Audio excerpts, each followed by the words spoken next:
Good morning. We're going to go ahead and get started. My name's Alan Weil. I'm Editor-in-Chief of Health Affairs. We're really thrilled today to be releasing the June 2019 issue. It's entitled Community Care for High-Need Patients. One of the challenges, we always have to fit the description in this little box.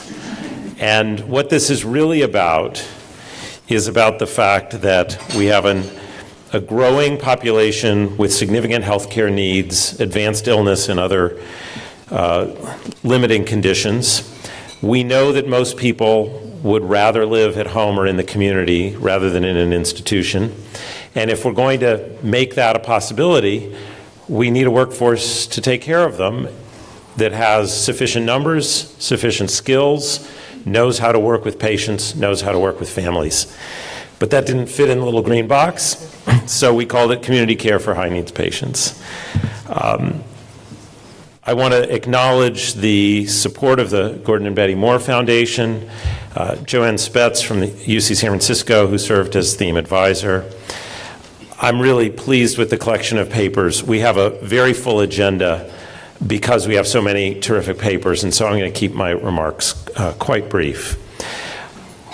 What I like about this topic and about the papers that have come together in this issue is that it weaves together multiple threads of health policy, and as the nation's leading health policy journal, we're always looking for topics that are thorny, that require empirical analysis, and that lend themselves to a policy discussion, and this is certainly one of them.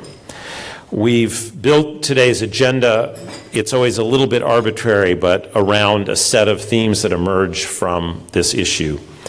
We're talking about the workforce and what is an effective workforce.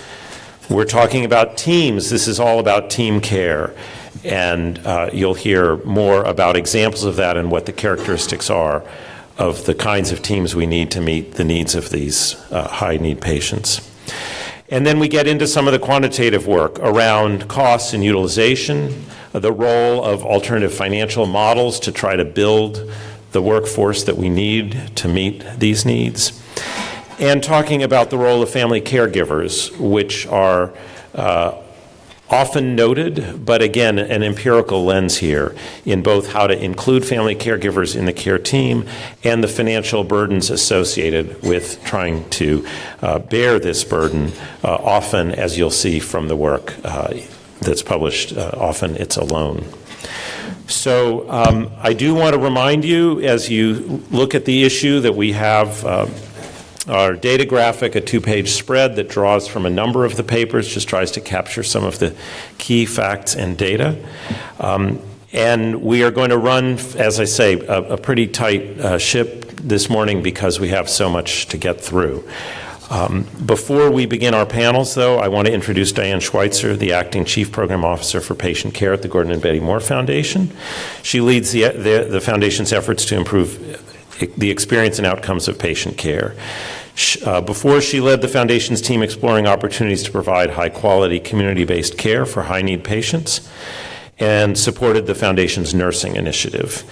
She was a member of the senior management team at the Robin Hood Foundation and earlier worked as a strategy consultant at Booz Allen Hamilton and an analyst at Morgan Stanley. Diane, it's been great working with you on this issue, and pleased to invite you up for some remarks. Thank you so much. Good morning, everyone. It's great to see everyone here in the room and also those who are joining us online. I'd like to thank Editor-in-Chief Alan Weil and his team. It's been terrific working with them. This is our 6th or 7th, I've lost track, themed issue with them. We're starting in 2012, and it's always a pleasure to work with the team.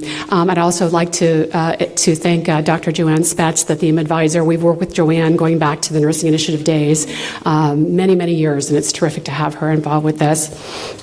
And of course, thanks to the many authors and those presenters who are representing their teams. We know that there are more folks who've worked on all these projects and papers, and we're just seeing one person to represent the work of many.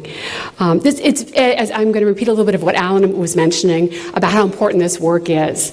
With advances in medicine and improved living standards, people are living longer. And with an aging population come the challenges of complex conditions and declining function. As patients develop more complex chronic conditions coupled with functional decline, it becomes increasingly challenging to provide high-quality care for them in their home, which is where many of them want to remain. They and their families are juggling multiple care teams, multiple conditions, and often complicated medication regimens. An estimated 45 million Americans are living with one or more chronic conditions and functional limitations. And as Alan mentioned, many of them want to stay at home if possible, but many are not getting the kind of care that they need to be able to do so. The workforce caring for these patients includes the healthcare team, primary care, physicians and nurses, specialty physicians and nurses, plus social workers, mental health professionals, palliative care specialists, plus direct care workers who are providing day-to-day care for people in their homes, plus the family caregivers who are such a critical piece of caring for their loved ones. This issue provides a comprehensive look at the latest research, including emerging issues and gaps, focusing on the workforce composition and competencies needed to provide high-quality care that enables people to live safely and comfortably at home. On behalf of the Gordon and Betty Moore Foundation, again, thank you so much for your work. Many of you have been working in this area for years, and it's terrific and a pleasure for us to cast a spotlight on all that you do to improve the experience and outcomes of care for high-need patients. So thank you very much.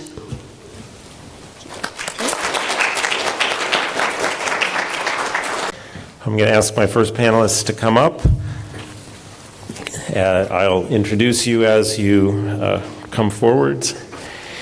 You're going to hear from Joanne Spetz, who, as I noted, was the issue advisor. She's Associate Director of Research at Health Force Center, as well as a professor at the Philip Lee Institute for Health Policy Studies in the Department of Family and Community Medicine and School of Nursing at UC San Francisco. Arif Kamal, Associate Professor of Medicine, Business Administration, and Population Health Sciences at Duke University. He's also a board-certified palliative medicine physician and medical oncologist. Leah Zallman, an internist at East Cambridge Health Center and the Director of Research at the Institute for Community Health and an Assistant Professor of Medicine at Harvard Medical School. Jennifer Reckrey, Associate Professor at the Icahn School of Medicine at Mount Sinai, a practicing geriatrician. And Lisa Iezzoni, Professor of Medicine at Harvard Medical School, Director of the Mongan Institute for Health Policy at the Mass General Hospital. For those of you who haven't been to one of these, we ask folks to give a pithy 7-minute summary of their work. It only leaves us a few minutes for dialogue, but as it at least gets you through the morning with a very clear sense of what's in the issue. So I'll turn it over first to Joanne. Thank you. So my paper that I did with Robin Stone and Natasha Bryant, who are at Leading Age, as well as Susan Chapman, focused on the issue of the direct care workers who Diane alluded to. These are the individuals who are providing care for basic functions and assistance with daily living activities. So this can range from toileting to cooking to shopping. For one project we're working on now, it's actually been helping people declutter if they are hoarders. So there's a whole variety of tasks that this workforce is involved in.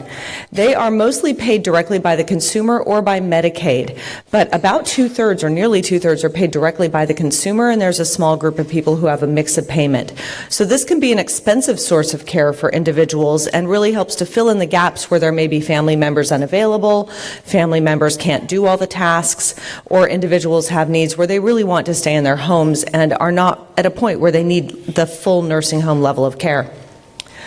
There is confusion sometimes about this workforce because there are multiple titles, and so I'm really focusing in this paper on the personal care aides, who also are called home care aides sometimes, or add the word assistant if you prefer that to aide. It depends on the state and the regulations and the norms of the community.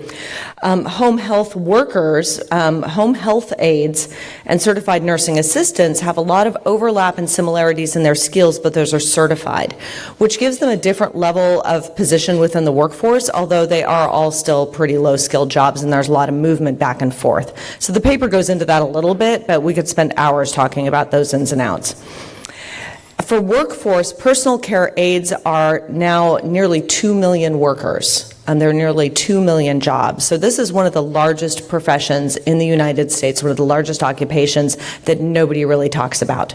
And they are projected to grow extremely rapidly. If you look at the BLS projections, we're moving over 2.7 million within a decade. So there are a lot of issues that this paper reviews, and I'm only going to touch on them to whet your appetite to buy the issue and read the whole thing. There are recruitment issues that include primarily a lack of social value and recognition for this work. A lot of people working in this industry are viewed essentially as glorified maids. I did a little poking around on the internet, and here are some photos of very happy aides serving meals to very happy elders. These images do not reflect the skill that people are bringing to these jobs. There are also, on the other side, media stories about all the terrible things that they might do, fraud, abuse, and so on. So you either get to be the heavenly meal server or you get to be the criminal, and there's not a lot of recognition for the technical skills involved in this job. There are also in these recruitment areas, there is inadequate compensation. So for the level of work that people are doing often in these jobs, they are paid like $11 an hour on average in the United States. So you've got about half on public assistance in their families, and more than half are below 200% of the poverty level. And then we have immigration policy, which you'll hear more about later, which is affecting this workforce tremendously. Education and training issues. So there is, in general, inadequate training for the multiple tasks and responsibilities that people have in these jobs. There's no federal training standards or requirements. So this is the first thing that people don't know. There's a lot of variation across states, and then if you're purchasing your services independently as an individual, you may have no training associated with what you're purchasing at all. But for Medicaid programs, 10 states had no training requirements at all for their Medicaid paid aides.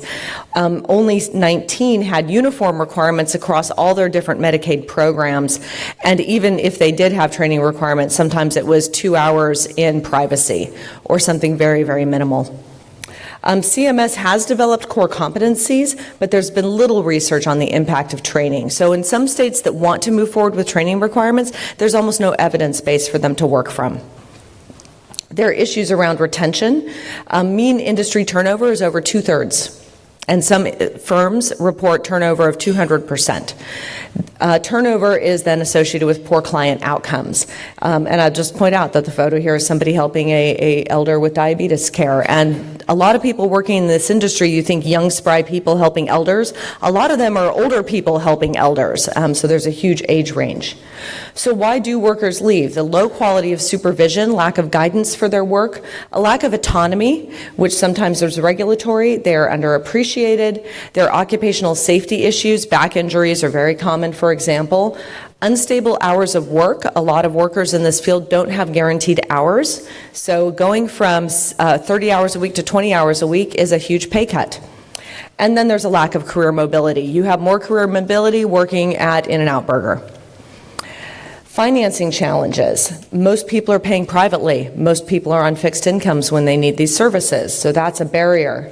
Medicaid has all these different programs. I'm not going to walk them through all of these, but this just gives you a sense of the complexity of financing these services. Self-direction programs in some states allow families the option to have their family members be paired caregivers under the Medicaid program, and these all vary. And again, there's not a lot of research about the impact of family caregivers who are paid through these programs versus externally hired people who have no relation to the family. And then there's, of course, a plethora of unconnected programs, and there's this inconsistency in financing. Regulation's another barrier, and we're doing some work now on nurse practice acts, which control what tasks can be delegated to an aide. It's important to note that if you hire an aide privately, you go on Craigslist or whatever and you hire somebody, there's no regulation around what you can have them do. You can have them do anything, which can include very technical skills. But if you go through an agency, the Nurse Practice Act will dictate what can be delegated. So that will include things like medication administration. If you have limited hand mobility, could somebody put a pill in your mouth? Could they put Visine drops in your eyes? Can they help you with a catheter? Can they clip your toenails? These vary by what the states allow. Looking at images, fortunately, there were some that did show the complexity of the work that some people are involved in, which can involve tube feeding, all kinds of diabetes management, and so on. But if you, let's see, if you are, I already said if you're hiring privately. So this is your variation across states, and we talk about this a little bit in the paper. So AARP does a wonderful job of collecting data on what tasks are allowed and not allowed. This gives you a sense where the darker states have a fairly high number of tasks that they survey about that can be delegated, but there are some states where only 1 or 2 tasks can be delegated. I know in my own state, if you need Visine put in your eyes, your aide can't do that legally. Even though, I mean, really, how hard are some of these things? But there's a lack of evidence base to guide states if they do want to expand their practice. So we identify a number of opportunities for change: Medicare and Medicaid reimbursement, training standards. I'll point to Washington State as really a leader in this area right now, and we talk about them, and there's a lot of resources to learn more about what they're doing. Nurse delegation and nurse practice acts. New Jersey reformed their nurse practice acts a few years ago after doing an internal state study that demonstrated safety, and they were able to then expand some medication administration tasks to aides. New technologies could be helpful, although a lot of them are overhyped. So I think we need to be cautious about how technologies could help this workforce and address problems. And there are some states that have used economic development programs to help support this workforce. So there are a lot of opportunities, and there's a huge need to support the direct care workers who are essential to helping people live in their homes.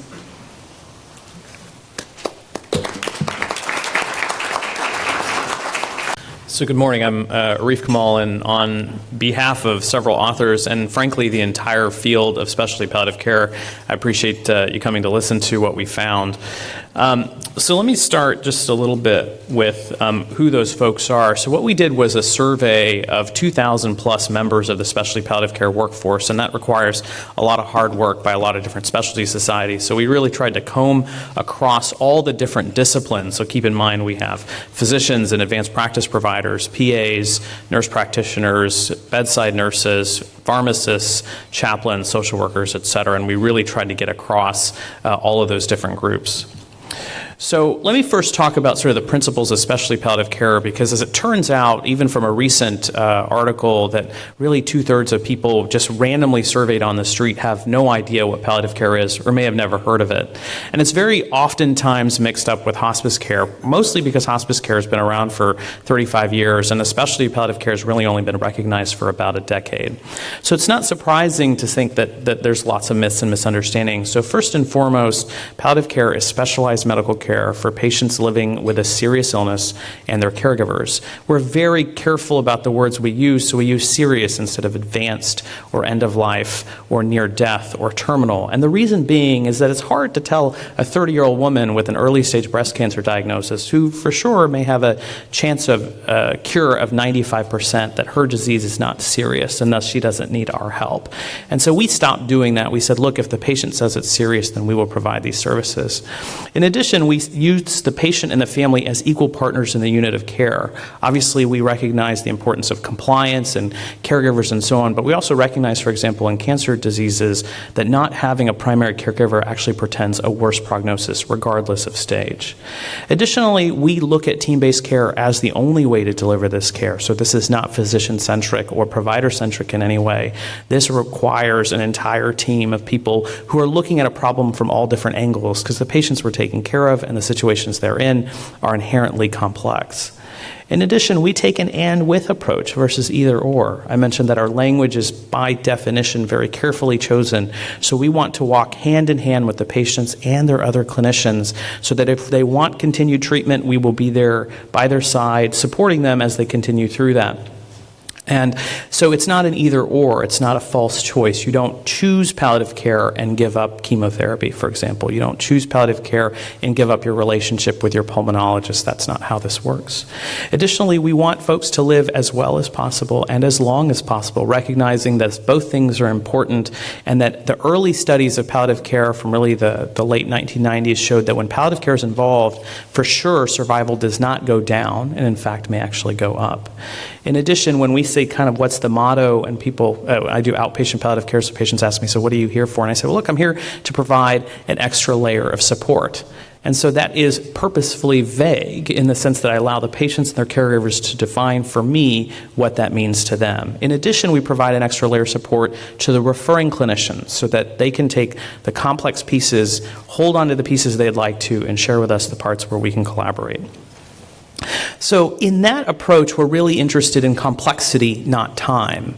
And complexity pretends then that we have to have multiple team members with multiple skill sets who are ready to be engaged from the moment, frankly, of a serious illness diagnosis. So on the left side here, I'm going to show you a figure that we published recently, where you see at the top standard complexity down to significant complexity. And here's all the different places that complexity can come from, right? So this also tells you why this cannot be physician-centric. So there are disease-specific things, certainly in symptoms, but also financial concerns and psychosocial and emotional concerns that we all need to pay attention to.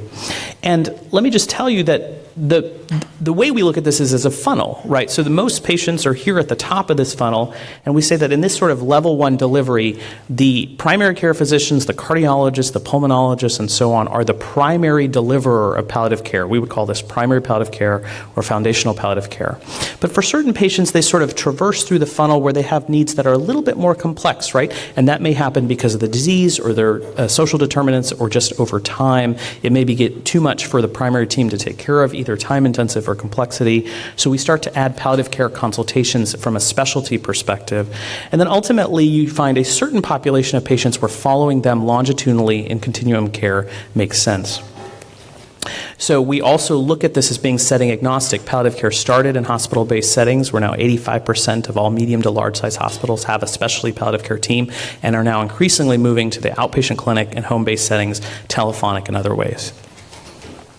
So here's what we found. We did this large survey to understand how available and accessible will this palliative care workforce be. We used Markov modeling and microsimulations using data from a survey of 2,000 plus clinicians of all backgrounds.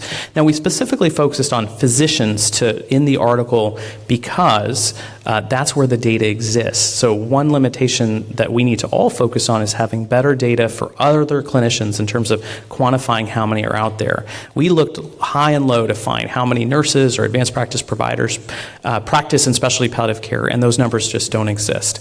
So that's the limitation of what we have. But just looking at physicians themselves, what we recognize is that about half of the workforce is age 56 or older, which means it's not surprising that over the next decade there's actually quite a bit of a loss of palliative care physicians over time.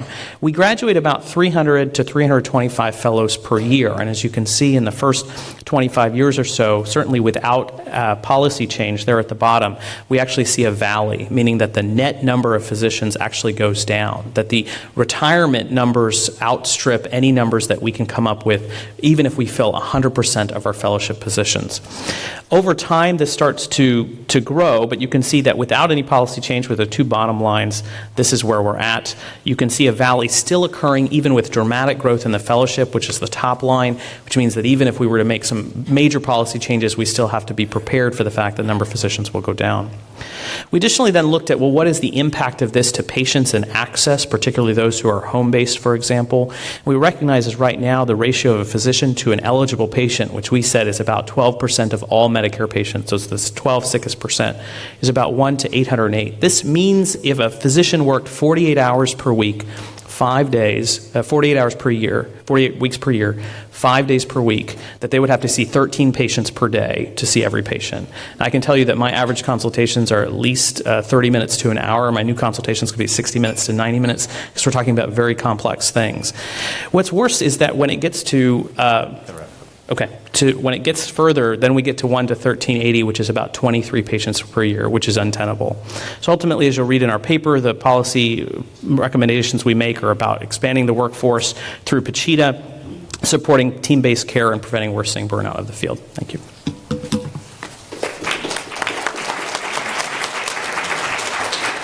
Good morning. I'm very excited to be here today to share on behalf of my co-authors some work we've done demonstrating that care for America's elderly and disabled relies on immigrant labor. So my previous presenters have highlighted that we're in the midst of a demographic shift. Our elderly population is expected to nearly double by 2050. In order to support this population, we're going to need a healthcare workforce to do that. In particular, direct care workers provide daily care to this population, and Joanne Spetz did a wonderful job of giving you an overview of what these direct care workers do. But just to remind you, direct care workers, also known as patient care attendants, home health aides, nursing aides, provide daily care, including feeding, dressing, helping with toileting, helping with medication management, skilled labor with performing blood pressure checks, etc. And this workforce, which is already in short supply, is expected to be the #1 occupation with job openings in the future. So we wanted to examine the role of immigrants in the healthcare workforce overall, and to focus on the workforce that supports the elderly and disabled.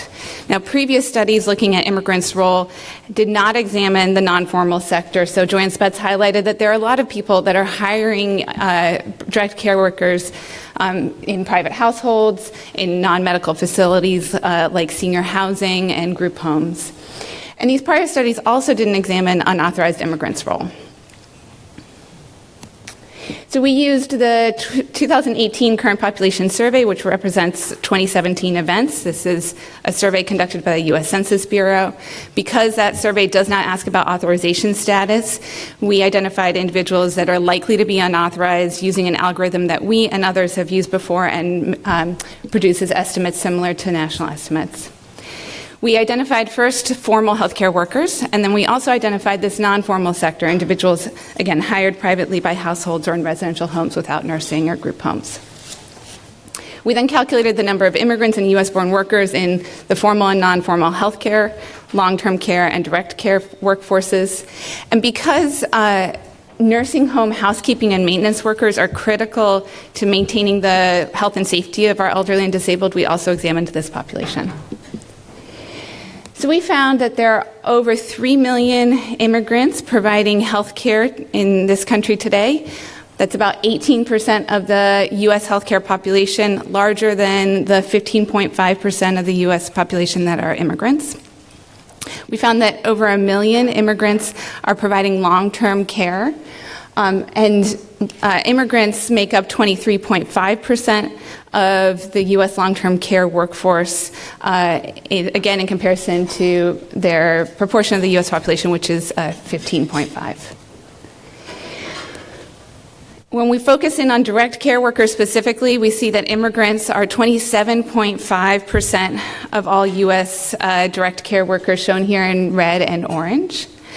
And in the housekeeping, construction, and maintenance in nursing homes, immigrants are actually 30% of those workers. And unauthorized immigrants, only 4% of the U.S. population, represent over 13% of these workers in nursing homes. In the direct care workforce, naturalized citizens, about 7% of the U.S. population, are 14% of all direct care workers. And legal non-citizen immigrants, about 5% of the U.S. population, are about 9% of all direct care workers. So this adds to a literature demonstrating that immigrants really make major contributions to healthcare. 1 in 4 U.S. physicians was trained in a foreign medical school. Over 50% of geriatricians were trained in a foreign medical school.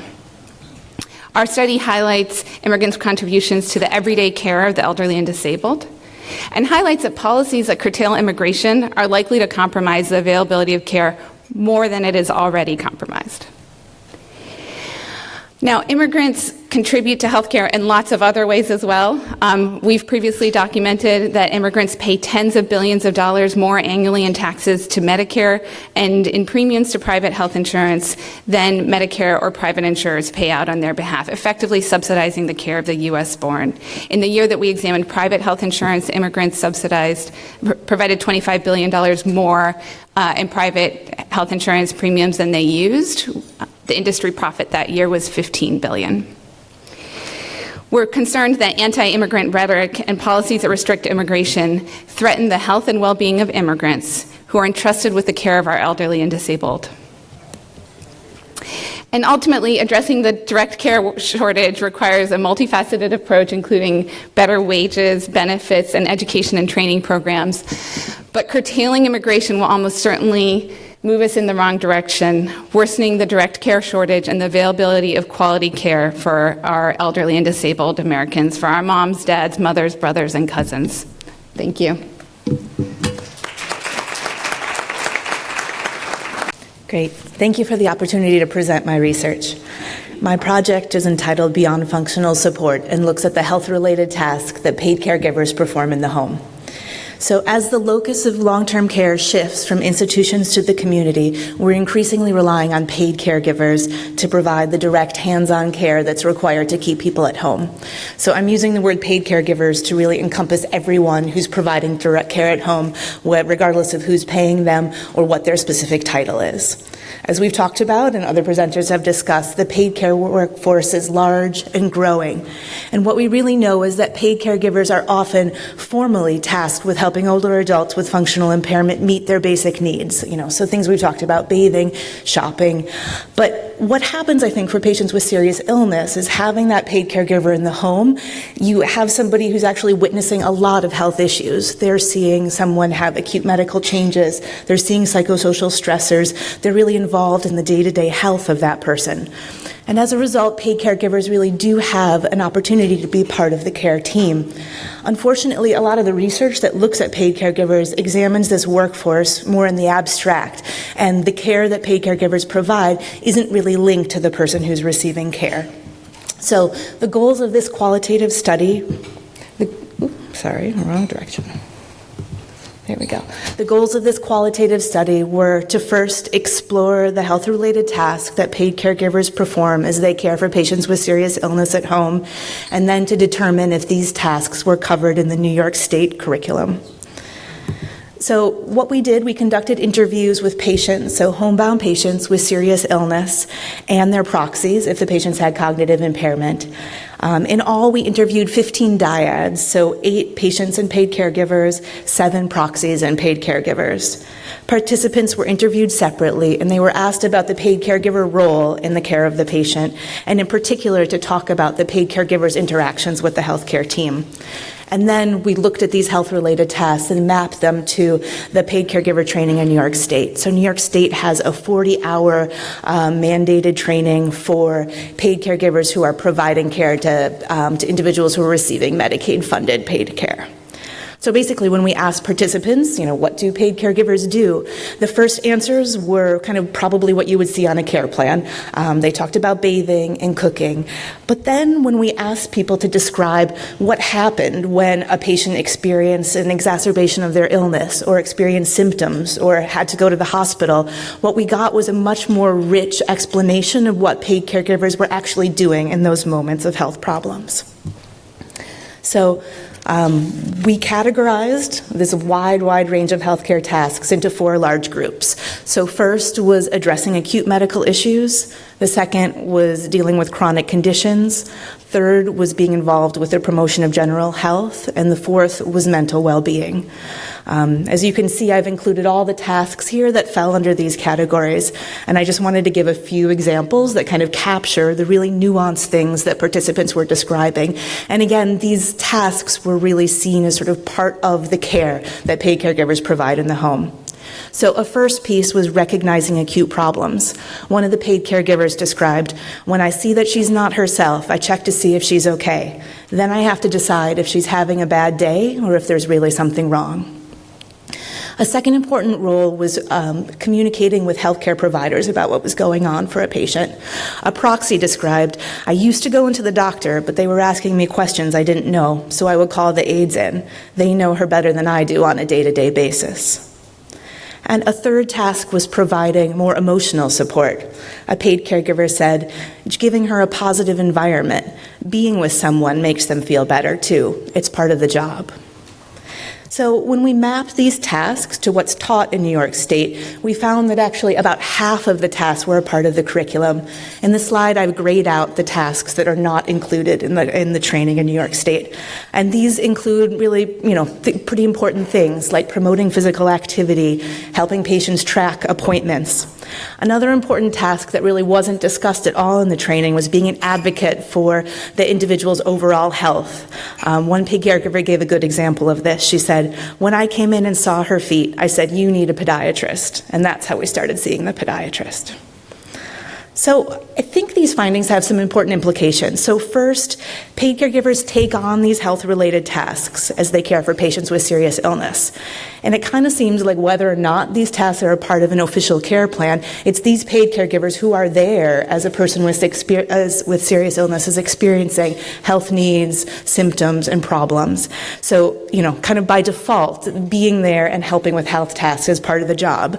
And so I think this may suggest that the paid caregivers who are taking care of these high-needs patients or patients with serious illness may need to be thought of in a different way as being more connected from the onset to patients' health. A second implication is that the standard care competencies may be needed to ensure quality and optimize paid caregiver role in team care.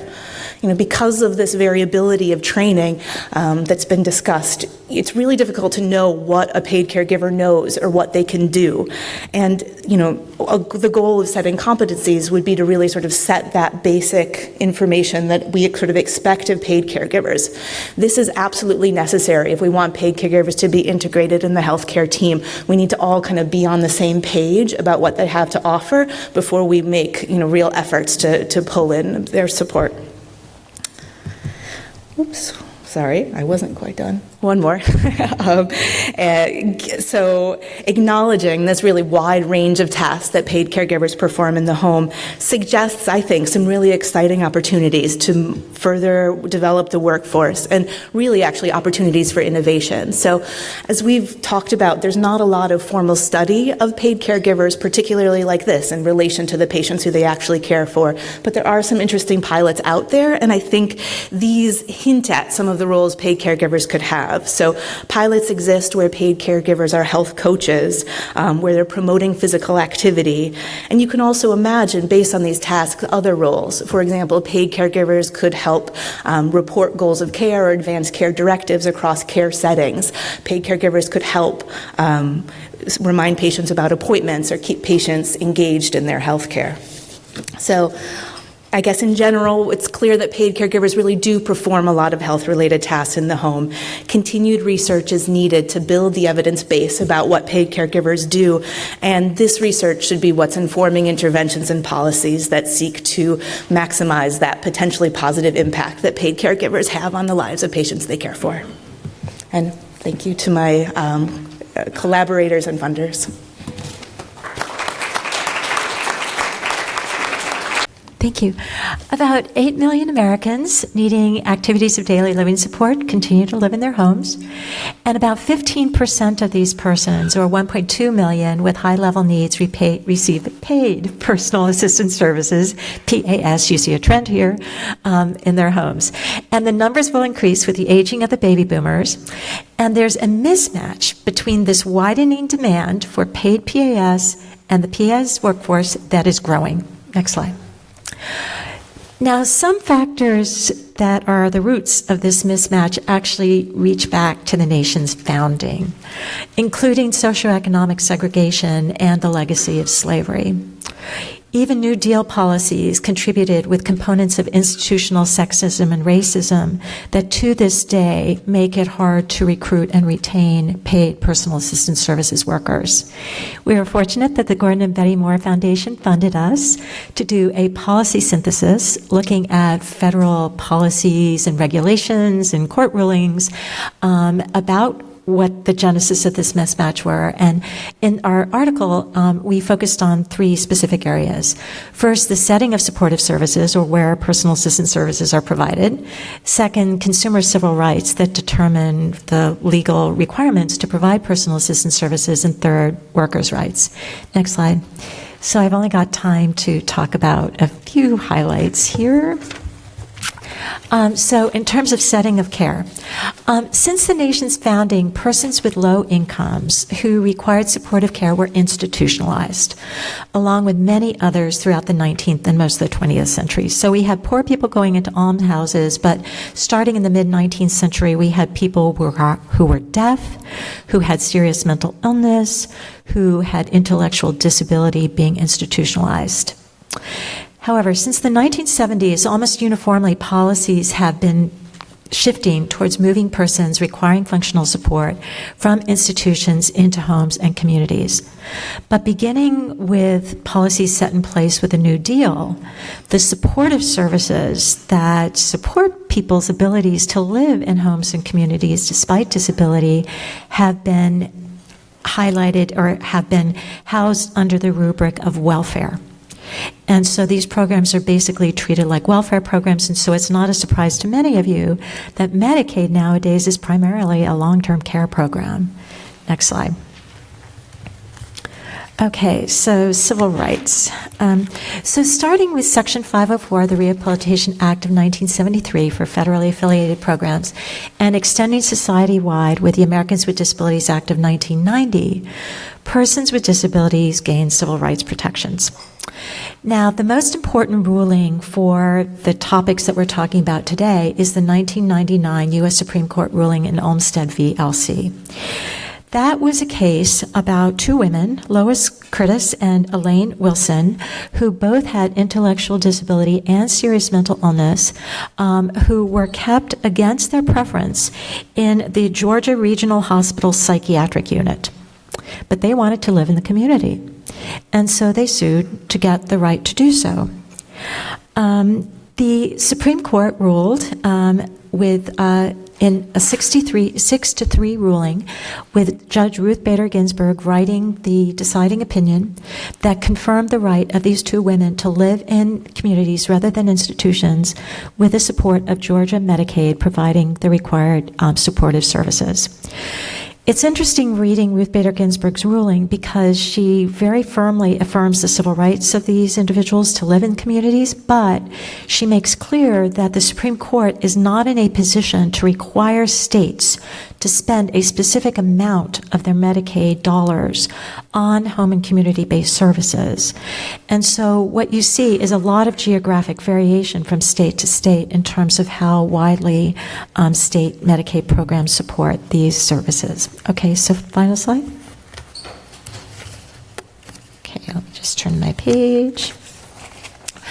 Okay, so personal assistance services have long been viewed as unskilled labor that any woman could perform. So, starting with New Deal programs, in the 1938 Federal Labor Standards Act, or FLSA, home care workers, mostly women and persons of color, lacked protections. FDR was facing a very, very tough Supreme Court when he was trying to put together the labor provisions, and so he decided to go doing this under the rubric of interstate commerce. There's not a lot of domestic labor that is interstate commerce.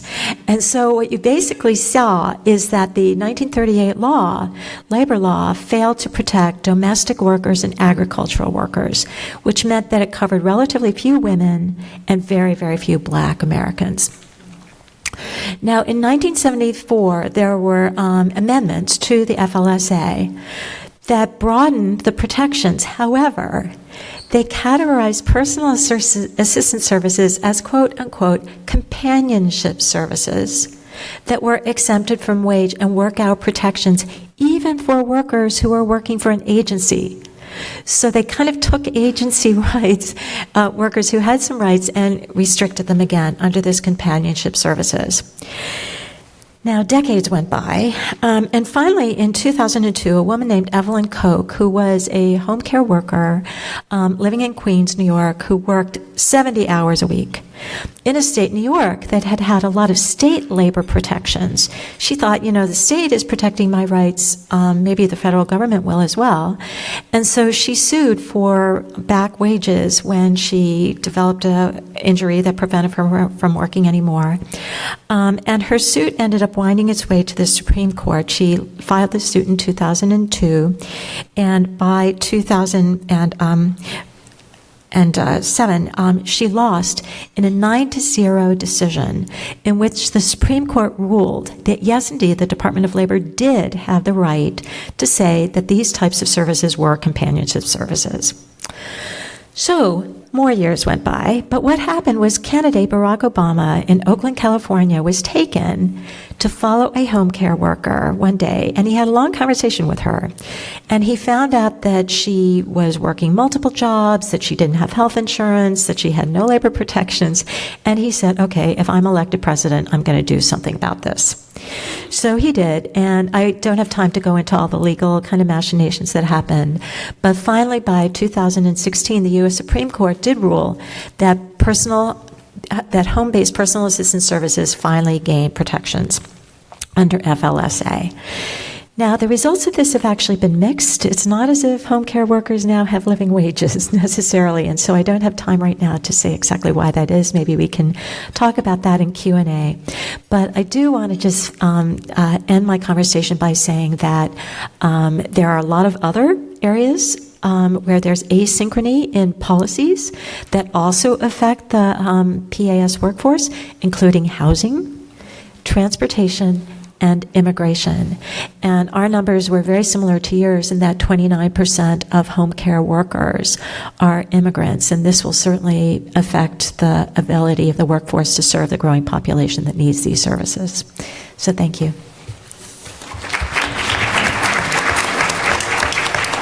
Well, I hope you agree with the richness and variety of just these first papers, and we've got a lot more to go this morning. I'm going to start by asking a question of each of the authors, and then we'll have a little time to open it up in the room. Joanne, I was struck by your observation that there's lack of research on the impact of training, and it occurred to me that one barrier to research is having a clear sense of what outcomes you're looking for personal care assistants. So I'm sure there are other barriers as well, but I wonder if you could just talk a little bit about the state of our understanding of what outcomes are we looking for to determine whether or not a particular training regimen is successful. That's a great question. There have been a few evaluations and small pilot projects, some of which went through the CMS Innovation Center.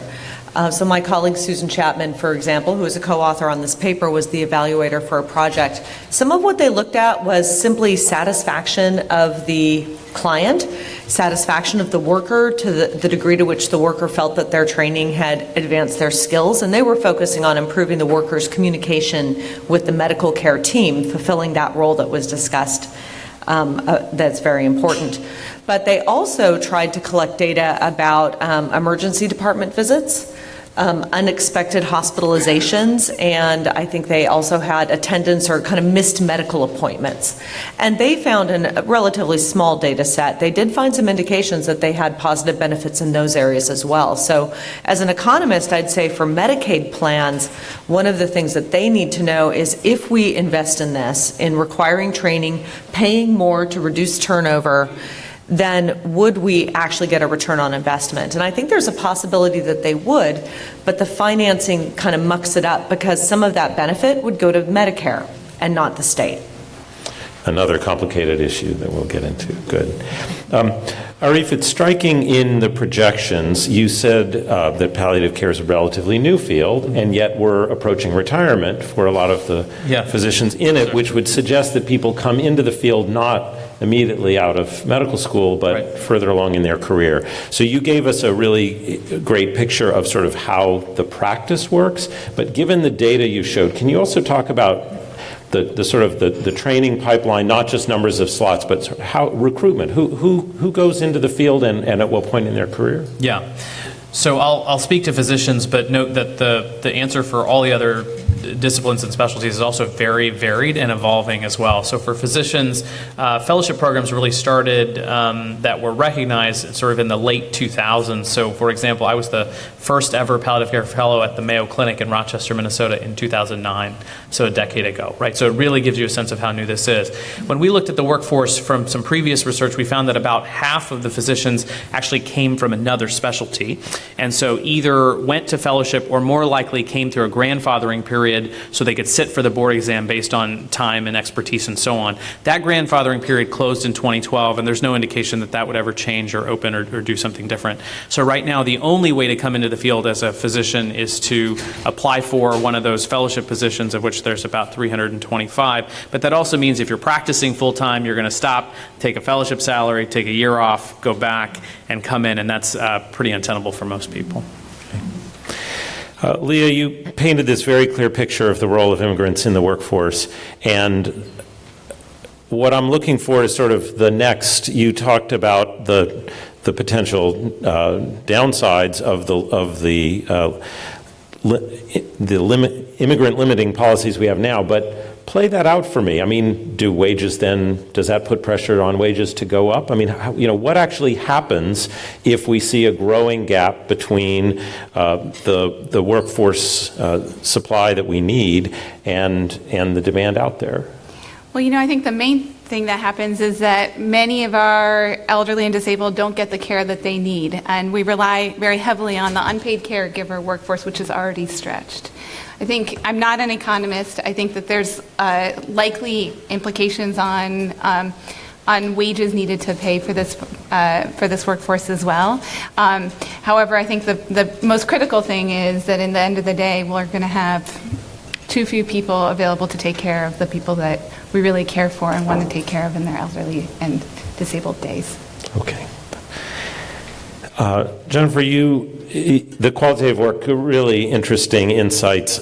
It raised for me a question of something that had come up earlier, which is high rates of turnover. So I wonder if you could map this really complex set of activities that people perform, whether they're trained for or not, and whether they're sort of listed or not, with the fact that we're also seeing very high rates of turnover. I don't know if you know what the turnover was of the dyads you interviewed, or if you just want to speak more broadly about the relationship between those two. That's a very good question. So in the dyads we interviewed, all the paid caregiver had worked with that patient for 6 months or more. So these were more long-standing relationships.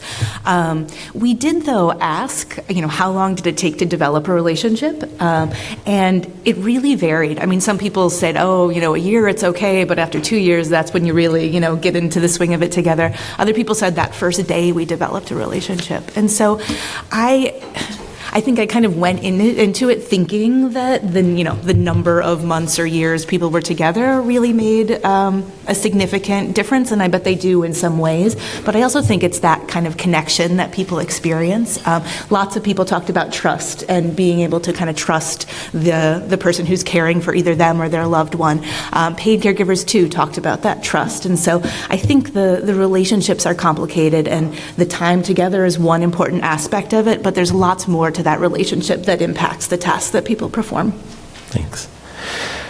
Lisa, you didn't have time to go through all three of the elements, but I've read the paper, so I've had the opportunity. I want to focus on a different one. They're all so fascinating, but the one of the consumer rights, patient rights. So certainly, it's not atypical for the courts to say we don't appropriate, that's not up to us, as they did in Olmstead. But they can give a lot of strong signals about what kind of accommodation or behavior is required by public actors and private actors. You think about other aspects of implementation of the ADA. So I just wonder what, short of actual requiring appropriations, do we see or could we see in the Olmstead and the Olmstead subsequent cases? Well, Sarah Rosenbaum, who many of you know, has written actually quite eloquently about this, and she said that the Olmstead decision has kind of provided a moral compass, if you will.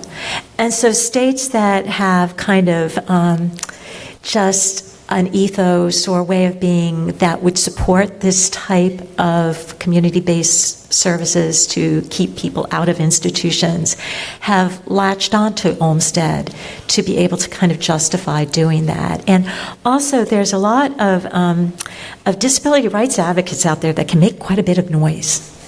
And especially in my state, Massachusetts, they're very, very effective at doing that. And they use Olmstead also as a justification for that. And I think that, again, it as I said earlier, it varies hugely regionally, from region to region, but I think that Olmsted, again, as Sarah has said, is just basically the moral compass of this. And again, the words of Ruth Bader Ginsburg. Thank you. We have time for a few questions in this segment, and we'll take 2 here in the center, and then we'll see how we're doing on timing. Joanne, go ahead and introduce yourself. I'm Joanne Lynn from Old Time Institute's program to improve elder care. What do you think, maybe especially the economist on the panel, would be the effect of providing a living wage? Certainly people say, well, it would just devastate Medicaid. But, you know, when you look back at the history of minors, I grew up in West Virginia, when you look back at the history of minors, the same things were said about giving minors a living wage. And it seems that very likely it would be at least an economic stimulant to have people who are going to spend the money quickly.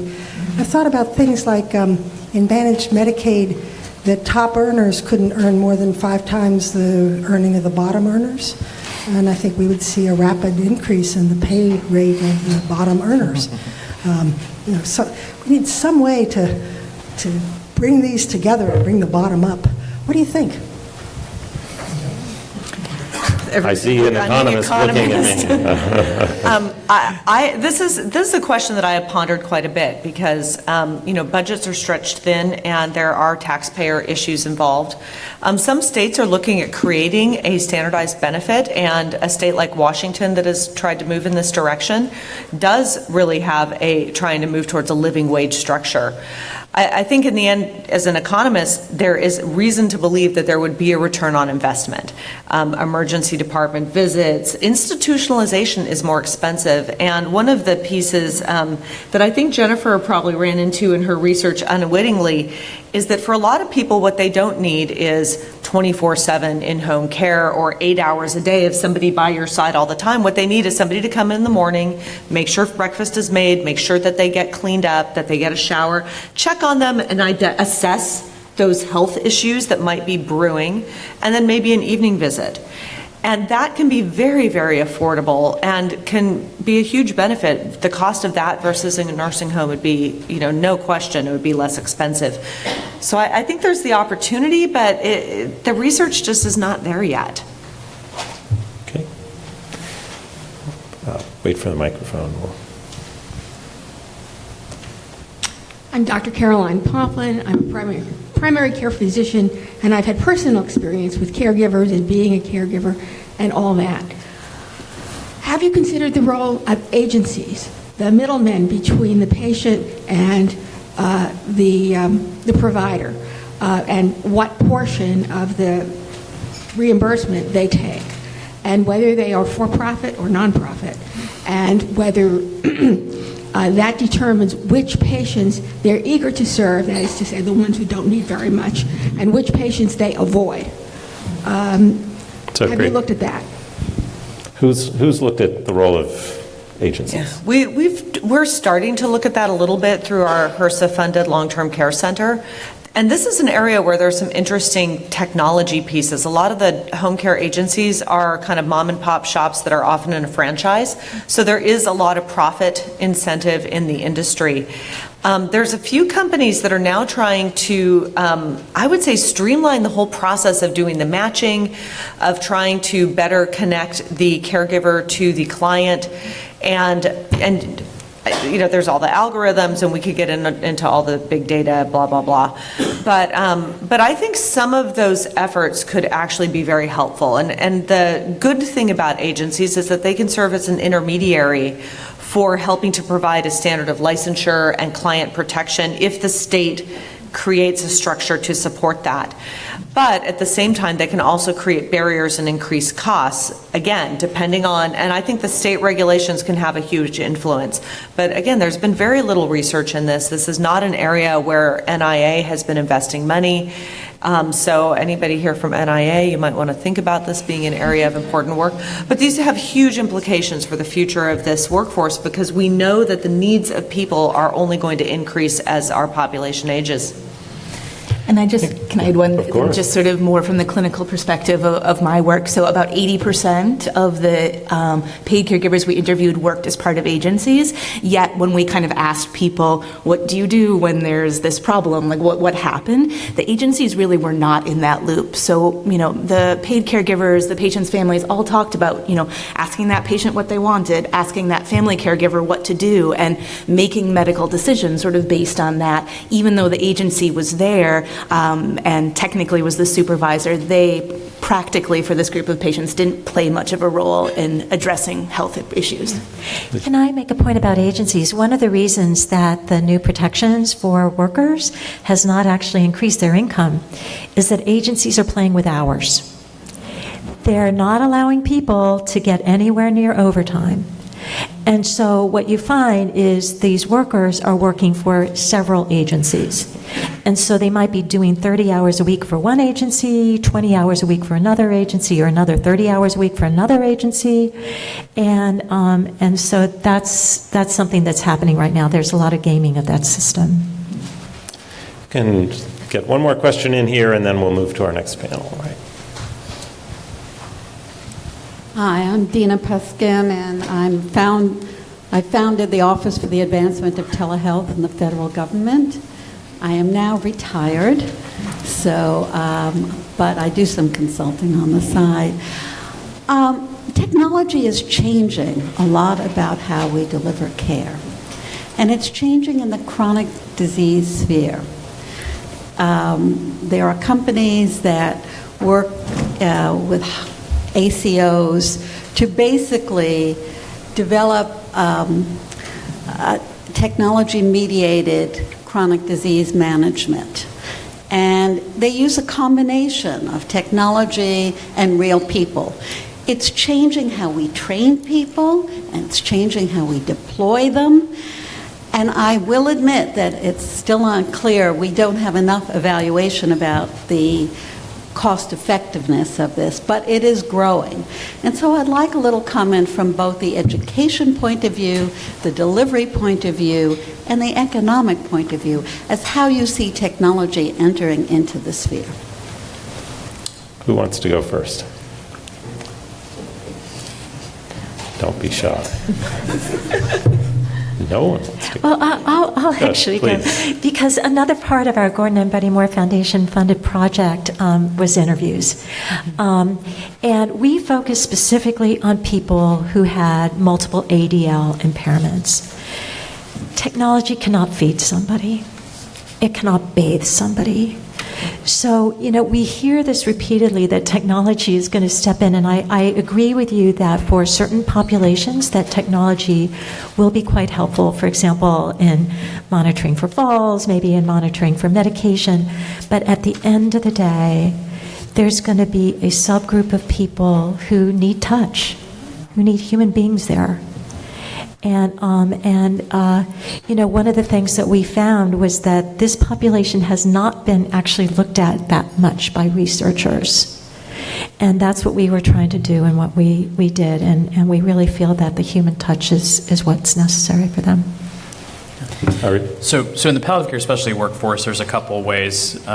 So one is we're recognizing even after the field has been growing that there's still so much sort of misunderstanding and myths about it. So what we want to do is sort of intelligently connect the patients who are ready for those services and are in need of those services with the clinicians who are also ready and able. And so we've been thinking about technology to communicate to the patients and consumers about the benefits of palliative care, so that you can actually connect. And then on the other side, thinking of deep learning and other types of mechanisms to identify those patients prior to the moment of crisis, because that's really the purpose of specialty palliative care, right? Is to be there to see a crisis coming and then put the right interventions in place. So in those analytic platforms, identifying, from a population health level, which are the patients that could really benefit, and then going and deploying the right services, so not necessarily sending the entire team. So it's everything from education through intervention, and then obviously it was mentioned telehealth. There's so much palliative care that can be delivered, at least from an advanced care planning and conversation perspective. What are your hopes and goals and worries and preferences? That can be done telephonically or through video, and then you add in the layer of the high touch component as you see fit. That's great. Yeah, can I make one point? There's a narrative matters in this health affairs issue that you need to read. Okay. If you want to read about high touch, people who need high touch, that's an important thing to read. Good point. Any other, we're going to have to wrap the panel up, but I thought, Jennifer, you wanted to jump in. Just to say that I think a lot of what we found come down to communication. And I think technology is a way to kind of assist with communication, assist with identifying potential problems, with communicating with the care team. I think it has a role to play.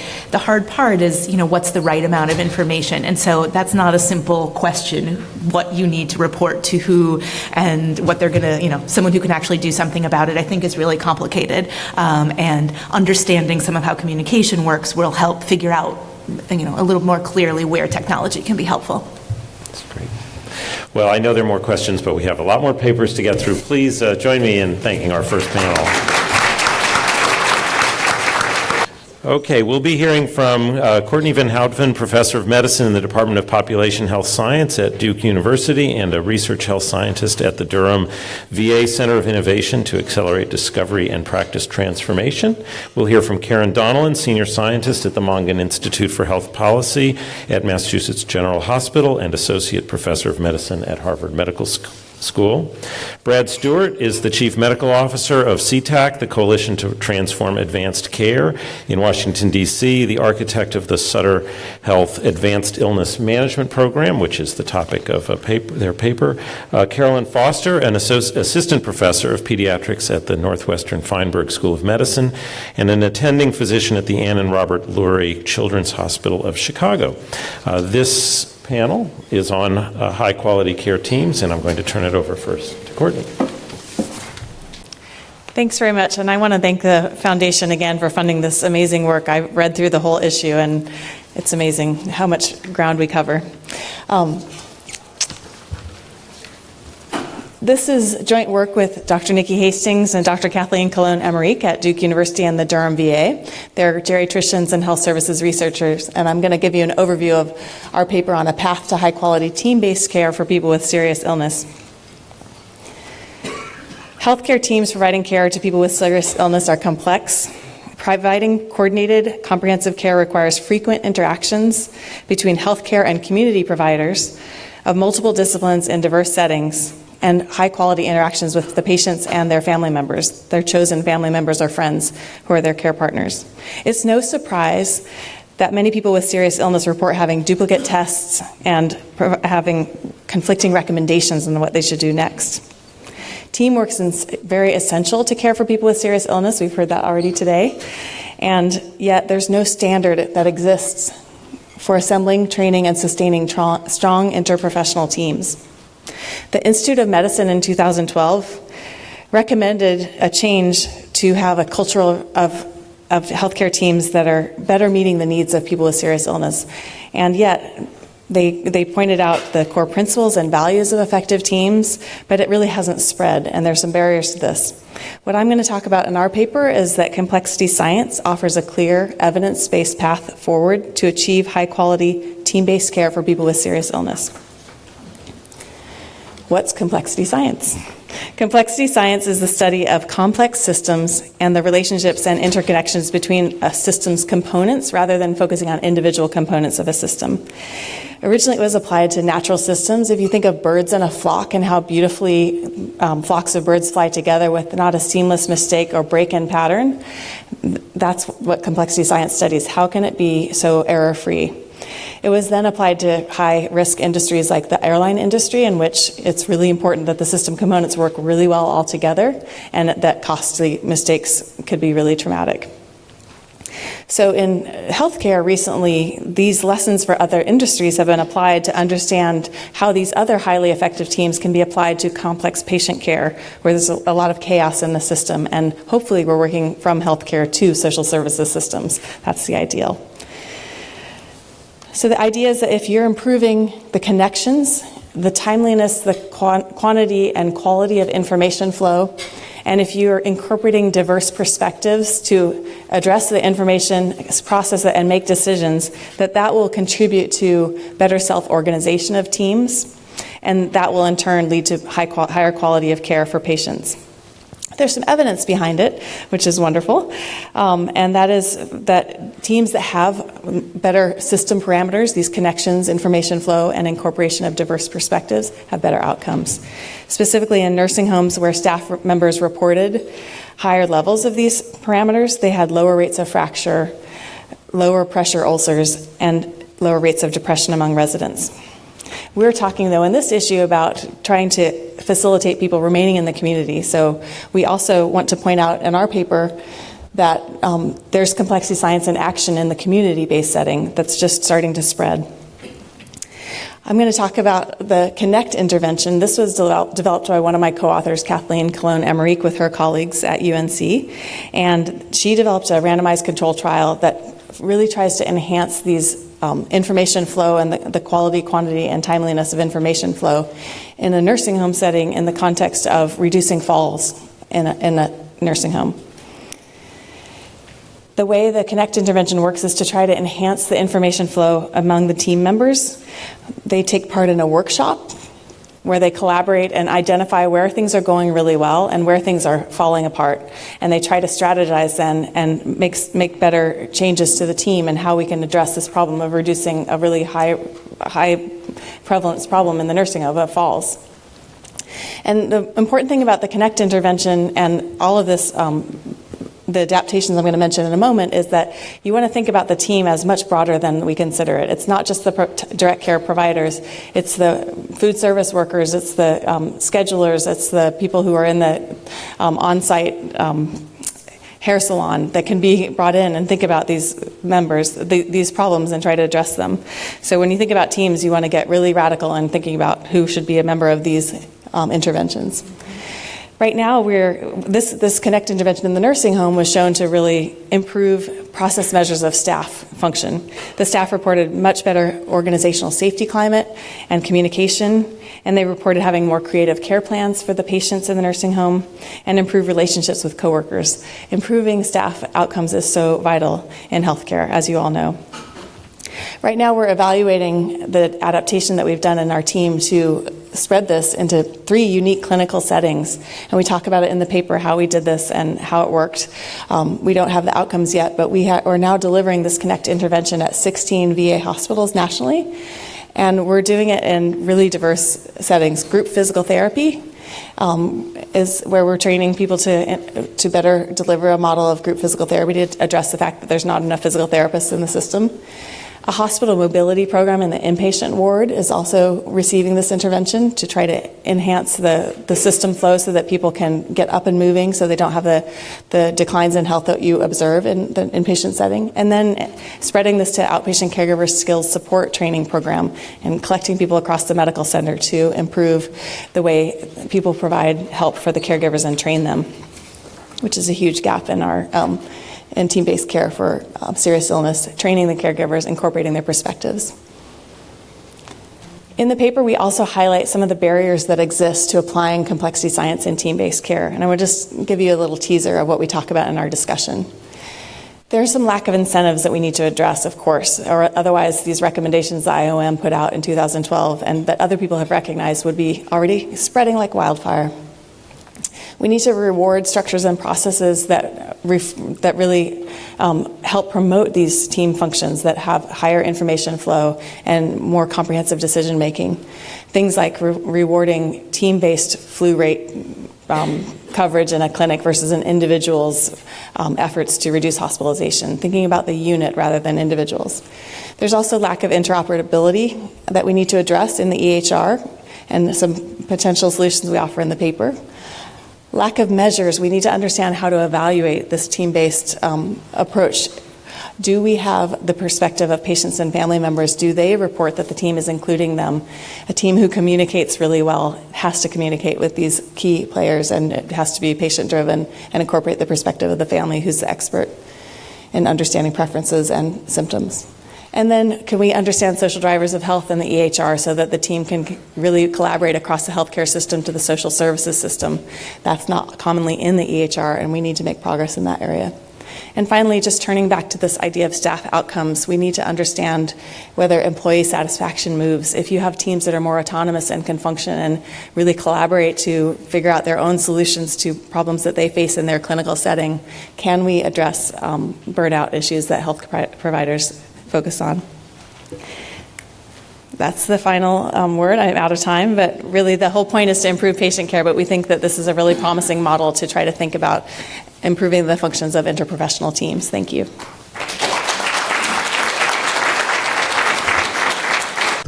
Good morning, everyone. Thank you for being here. I want to acknowledge a few of my co-authors who are in the room, David Auerbach, Peter Beerhouse, Joanne Spetz. I'm a survey researcher who has spent a lot of years studying both the patient and professional side of healthcare teams. This work in teams for frail older adults evolves from many personal experiences. I'm an Irish woman, youngest of 7 children in a very large family, and caregiving is a part of what I've done literally since I was a child. And I think that the complexities of our system have really led me at this stage of my career to try to figure out what the heck is going on and who's doing what and how can we make that a little simpler, because I don't know about you, but as I get older, I crave simplicity in a land where there's just a lot of complexity for people. So I have a large team for this project. This is the first of many papers to emerge, and physicians, nurses, social workers, economists, health services researchers, and really somewhat unexpected and profound support at a critical moment from the Gordon and Betty Moore Foundation, and really privileged to work through this with Diane Schweitzer and Houtven, who I hope is on the phone today. So you've heard the background, and I didn't give you a lot of background here because I figured by this point of the morning you would have heard a lot of it. I think what all of us recognize is the complexity, especially for older adults and people with serious illness and disability. There is a growing interest in trying to coordinate that, manage that, and an added, I'd say, a more emerging interest in the social needs care elements of this. Not only are we managing medical complexity, but in many cases social complexity as well. We have in many health systems, and this is work from another project I did, a lot of accountable care organizations are taking on care management. What they are not doing yet is saving money. Our very large health system has a couple of papers with very small cost savings, but in general, a lot of these programs are trying really, really hard to show savings, and some great work out of the Harvard Med School folks, McWilliams and others, has shown that the savings just have not yet been realized, even though there may be care and quality improvements. We see a long tradition of registered nurses as care managers and social workers emerging into this area, always having done community-based care, less frequently system-based care, but now I think with the opioid epidemic, with the increased addressing of social care needs and integration of behavioral health, we see social workers emerging into care management. And I would say in the course of developing this project, we saw entirely nurse-led, entirely social work-led, and a lot of integrated of both. So we know there's a lot of variation out there, and this work evolved from our effort to try to figure out what that variation was producing on the ground in primary care practices. So the data you'll see here come from a 2018 survey we did with 411 clinicians in 360 practices. 60% response rate. We rely on just a segmenting of those practices into practices that had neither an RN nor a social worker, both, one or the other. And you'll see some responses on a few of these items that show kind of what happens across those practice types. What I want to note for you, though, is that it's still relatively uncommon for registered nurses and for social workers to be in primary care practices. So we had 40% of the practices we surveyed that had neither of those staff. 5% with a social worker only, 40% with an RN but no social worker. So we have a ways to go before we're really fully integrating, I think, all of these health professionals into outpatient primary care and geriatric practices. The key findings that I thought I'd tell you the key findings, and I'll show you a few of the figures. So basically, we know that many of the new care models that we're seeing emerge rely on having both in the practice. If you look at patient-centered medical home criteria, if you look at PACE, if you look at other programs doing work in serious illness, a lot of the recommendations drive toward having a registered nurse and a social worker, and yet we saw that in a few of these practices, those are rarely both there.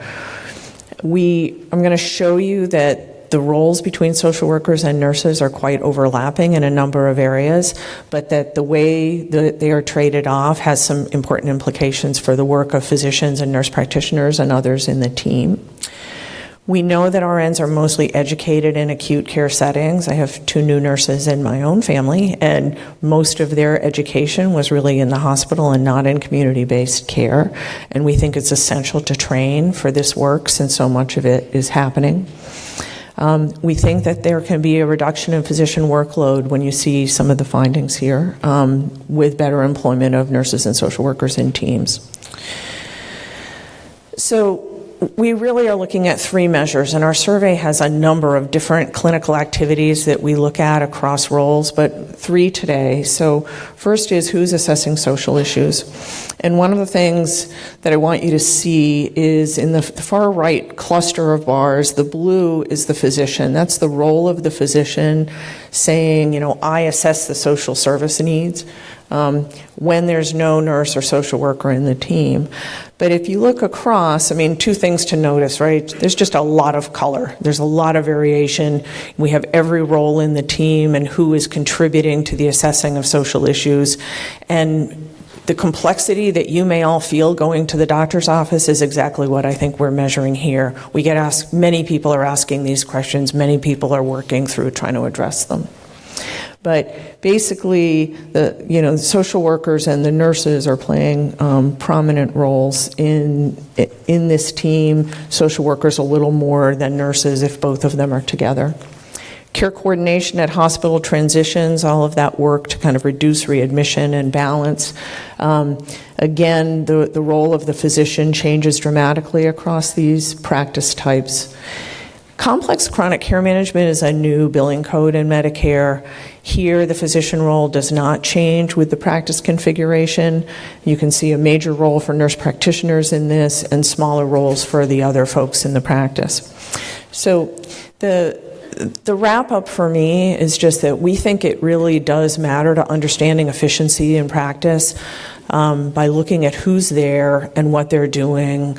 It's a complex thing to do, but we do feel there are savings there, especially for higher cost providers, if they expand their teams, include other workers with other competencies, and put them to work in practices improving care for frail older adults. Thank you. Thank you very much. Hello to everyone here, and those of you who are streaming online. Hi, especially to my friends in Northern California who were my co-authors on this paper. I'd like to advance the slide. Oh, good. I want to talk at first about advanced illness. We hear about serious illness. We hear about advanced illness. I'm the Chief Medical Officer at the Coalition to Transform Advanced Care here in Washington, D.C., and we look very hard at advanced illness, which we define as when one or more conditions cause health and function to decline, and importantly, for treatments to lose their impact, which in chronic illness they always do because these illnesses are incurable. And many patients have a downward slope and just don't recover. It's important to target this population because a lot of the healthcare spending that we find in this population happens very close to the end of life. And as a physician, in my opinion, a lot of the overtreatment that we see and pain and discomfort where there could be care and safety at home, that's what we need to work on. 4% of Medicare beneficiaries fall into this population. About a quarter of all Medicare's costs are accrued by them. Again, being an internist in my practice, when the patient is sick, you have to do something. The urgency drives care, whereas we need new systems to assess and document what patients want, or people, as I'll talk about at the end, so that we can keep them out of the hospital. Many of these admissions are avoidable and patients don't want to be there. Hospice, I've been a hospice medical director for 20 years, and I'm also one of those grandfathered palliative care physicians. Both of those services, as Arif noted, are underutilized now, and in the future, I think that problem may worsen. I haven't heard this announced or talked about yet today. CMS has just announced, like 2 weeks ago, a new payment track in their Primary Care First initiative, which is also new, although it's based on Comprehensive Primary Care Plus, which has been around for a few years. These payments are going to go to primary care practices or end-of-life and palliative care organizations who want to assume the role of primary care in kind of a medical home arrangement for these patients. The patients will be picked by CMS and attributed to the practices based on no primary care doc and no care coordination. It's very mysterious, and it probably will be for another few weeks, how they're going to do that selection. We want to reduce these hospitalizations through care coordination, care management, and there are ways to do that. Programs out there have learned how to do this, and I'm here to talk about one that has been tested by the Medicare Innovation Center and recommended by the physician-focused I'm not going to remember what PTAC stands for, but it comes out of MACRA, and it advises the Secretary of HHS and CMS on which programs look like they might be successful. We at CTAC worked with a lot of experience around the country. The Advanced Illness Management Program, or the AIM program at Sutter Health, I started it myself back before 1999. Sutter is an integrating healthcare system. No healthcare system is integrated. I don't care what they call themselves. But these integrating systems have great capacity to innovate if they're willing to do that. And that willingness hopefully will get a boost from some of these new payments. In the AIM model, we tried a lot of different approaches, made a huge number of mistakes, and came up with something that wound up working pretty well. And if we can do it, other people can too. You don't have to be an integrating or integrated system. Virtual integration now, goosed along by CMS, I think we'll be able to take on a lot of these tasks and do very well for large populations. Courtney talked about some of the limitations of studying team-based care, and Karen talked about teams as well. Some of these problems have actually been solved. The teams that we developed and that Sutter still utilizes, this program has now seen close to 30,000 patients. Over 2,000 patients a day are being seen in this program. The sickest of the sick across a wide area, as it says on the bottom of the slide. 3 doctors, or the equivalent of 3 doctors, manage an average daily census of over 2,000 patients over 19 counties, and that includes San Francisco, San Jose, the East Bay and most of the rural areas of Northern California as well. It can be done. Wraparound care management is what these teams do, and many of the duties we've talked about can be delegated to nurse-led teams composed of nurses, social workers, and a lot of others, from physical therapists to community health workers. These teams can be as varied as they need to be to handle the population in their area. But they do the kind of care management where they start out when a program is new. Patients discharged from the hospital, often when they're seen by palliative care, who has nobody to send them to, they send them to these teams when they are formed. The teams manage care, and after the program matures, they actually do pre-acute care management as well as post-acute, and that's how they keep people out of the hospital, working with ER staff to do that. Some of the results are there. The program is very cost effective. These results are net of the program operating costs, and the savings are pretty substantial. So just to wind up, serious illness, in my estimation, and I'm talking now to CMS as they develop, they're ready to announce or send out the RFP and talk about what you really need to do to qualify for these new payments. The serious illness payments, in my opinion, should be for the sickest of the sick. Many Medicare demonstrations have gotten really hung up when they haven't enrolled patients that are sick enough, and you need to do that if you're going to accrue savings, because the savings really ramp up actually in the last month of life, but you got to bring people in sooner than that. I'll leave the second bullet till the very end. I think care coordination, which CMS really wants to support, should mean system integration. Care coordination doesn't just mean primary care physicians and specialists coordinating with each other. It means these teams need to be in touch in the hospital, embedded in physician practices, rounding with palliative care teams in the hospital and in clinics, and particularly at home. And once that integration happens, it goes way beyond, it transcends care coordination in a very effective way. Just again to CMS, CMS has got to figure out this eligibility, how to attribute patients. I don't get how they're going to do it. I can't wait to see. They will approve referrals. This program at Sutter was referral based, but that process could take a while, and if you're going to intervene when it makes sense, these patients may be dead or in the hospital several times before CMS gets around to approving or attributing them, so that's very important to finish.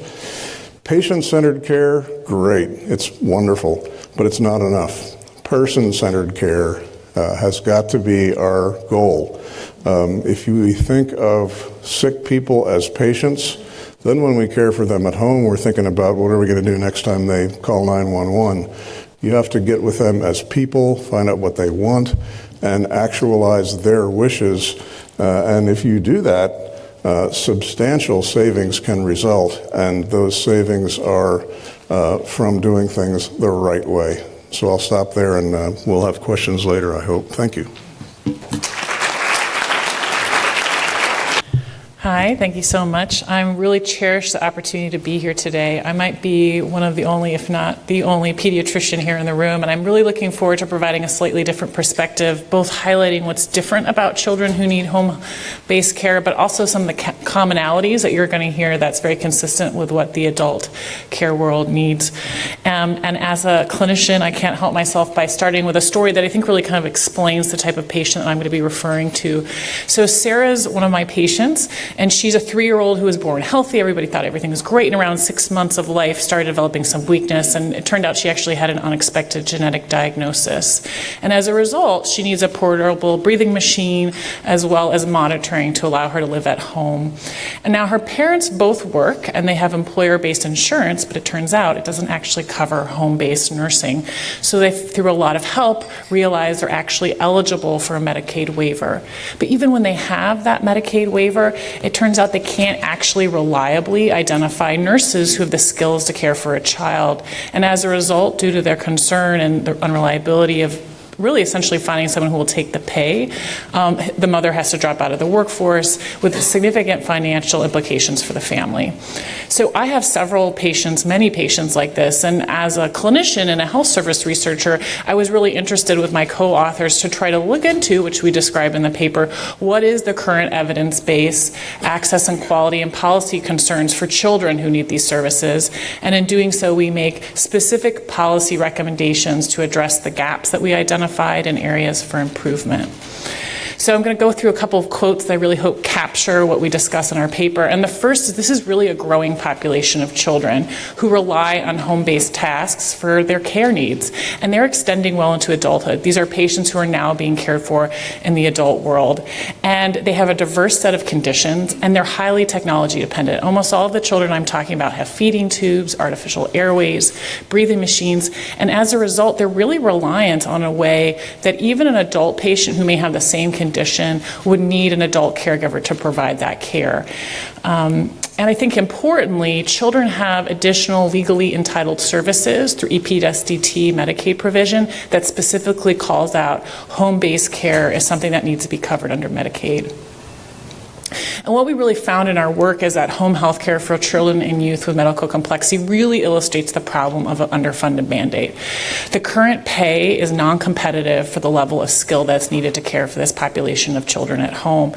And to be fair, there's very few training opportunities available for home health care companies who want to potentially place nurses in a home. And so the skills really don't match the need. And even if there is a nurse, as I mentioned with Sarah, the family ends up having to take on that load.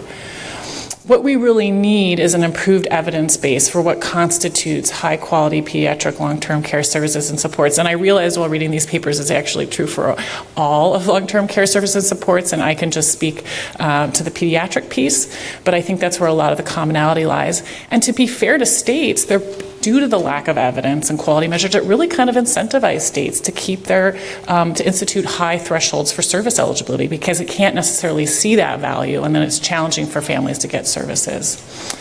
So what we really found is that there's an understaffed healthcare model that doesn't meet the current needs of families and patients. And that manifests in the fact that we have children essentially staying in hospitals awaiting to be discharged for weeks to months because we cannot identify home nurses that are available for them to have a safe discharge. And this is well documented both at my institution as well as others that I cite in the papers. And there also is reduced family employment, for example, with Sarah's story. And we've seen essentially a variety of class action lawsuits that are rising, mostly on EPSDT, but certainly allude to the Olmsted decision that was discussed earlier, to try to address this lack of service availability. And overall, we essentially see this lopsided utilization towards hospital-based care. So if you look at the Medicaid spend for medically complex children, half of it is in the hospital and less than 2% is in the home. So what I'd really like to underscore today, that pediatric home health care really needs more policy attention. And the specific recommendations we make is to first improve access through better trained home health care worker workforce. And this can be achieved, we believe, in both in a cost neutral, if not a cost effective manner. And we really do need payment reform that's going to gradually increase the wage to better match this clinical need that we see our patients have. And this can be done by first focusing on areas of shortage, but it can be offset by the decrease in hospital spending that was already discussed, specifically for these patients that are awaiting home discharge. We also need to partner creatively to improve quality. So I'd like to see better partnerships between home health agencies and even nursing schools with childcare healthcare systems like where I work at Lurie Children's Hospital Chicago. We really are a source of clinical and technical expertise, and we provide things like direct training to home healthcare agencies. But we're also increasingly piloting real-time extension into the home. And I think the points that were made that labor is needed is very important. I think there's also opportunities to support families and home nursing staff in real time when issues arise. And this has actually been shown in some work in Massachusetts to decrease emergency rate use in children using home ventilators. And then lastly, I'd really like to see us align and bolster some of the adult long-term care initiatives, including creation of quality measures that was already mentioned. We have particular expertise in pediatrics on the role of the family approach, and specifically evaluating the caregiver's role in home care. And I'd like to see how we could inform national data collection efforts. In particular, I'd like to see the inclusion of patients who are under 18 in those, as well as support the development of quality measures. I think we can use those to inform eligibility for services, to determine network adequacy, as well as to track the quality efforts that have already been mentioned today. And for example, the Lucille Packard Foundation for Children's Health, which has funded this work, is helping support us in developing a caregiver-reported tool to evaluate access and quality in the home. And that's an example of what I'd like to see more of. So in summary, children with medical complexity is a growing, expensive population that is extending into adulthood. This is a population that has additional legally entitled services without an adequate workforce pool to care for them. And that essentially is leading to preventable hospital spending and family underemployment. I think there are a variety of opportunities, however. We can enhance access and I think readjust the spending that's happened through payment reform. We can improve quality through better partnerships with children's hospitals, and I think through the specific use of telemedicine in the right setting. And then I think we could better align ourselves with the adult care world to improve the evidence base and inform quality measurement. Thank you.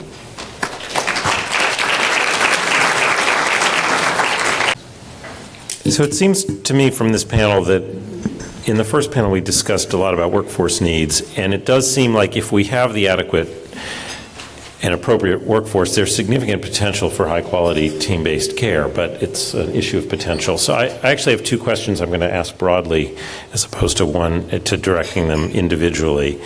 The first is starting, I think, Karen, a little with your comment about complexity. The opportunity is standardization, whether it's work across the different clinicians in a physician's office, whether it's something as broad and far-reaching and transformative as what Brad described. And then, of course, you talk about children and their needs are different. So this is a fairly broad question, but is there potential to standardize team models here to simplify both from the perspective of what it means to be a participant in a team and what it means to be someone receiving care from a team? Karen? So one of the things that has happened in sort of advanced illness care, and especially for the frail older adult population, are programs like PACE, which really do have a standardized team model. And a lot of our work around the sort of comprehensive team that involves the nurse and the social worker is advanced there. PACE programs have had varying success, but I think are still really recognized as kind of state-of-the-art for this population. I think what we know, though, is there aren't enough of them, and so my interest is in how you move this type of model into primary care. And we know that the FTEs matter here and how they're assigned, and within that context, primary care practices are growing tremendously. So I'm starting to think about the team within the team a little bit for these advanced illness populations. But I think our data show that really across the country, we are just nowhere near that yet. Great. I think standardization is a great idea, and we kind of have all touched on that. But I want to really call out CMS and praise the way things have kind of changed there the last few years, because CMS now is interested in achieving results, and so they'll standardize their metrics by which you get paid. And so in order to achieve, particularly if you have upside and downside risk, which we're all moving into, you get paid if you achieve certain results, and that would include hospitalization rates. The results should be very specifically measured. But the team composition, in our experience, I think needs to be pretty flexible. So I think there should be basic requirements. The teams ought to be nurse-led.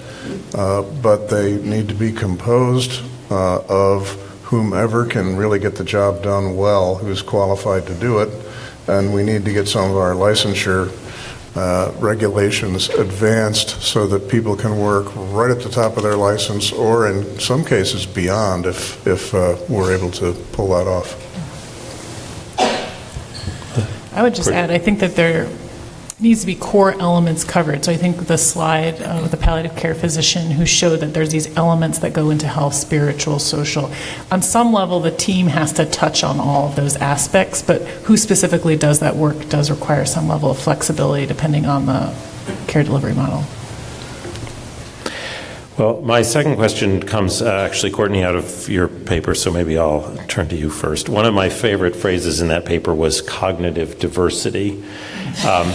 And when you talked about effective teams from complexity science and the elements we need, you talked about incentives, interoperability, and measures, but it seems to me there's something at a different level that allows a cognitively diverse team to appreciate that type of diversity. And so I wonder, again, if you and perhaps others could weigh in this notion of, okay, so you've got this cognitively diverse team. What does it take to have people respect and value that level of diversity?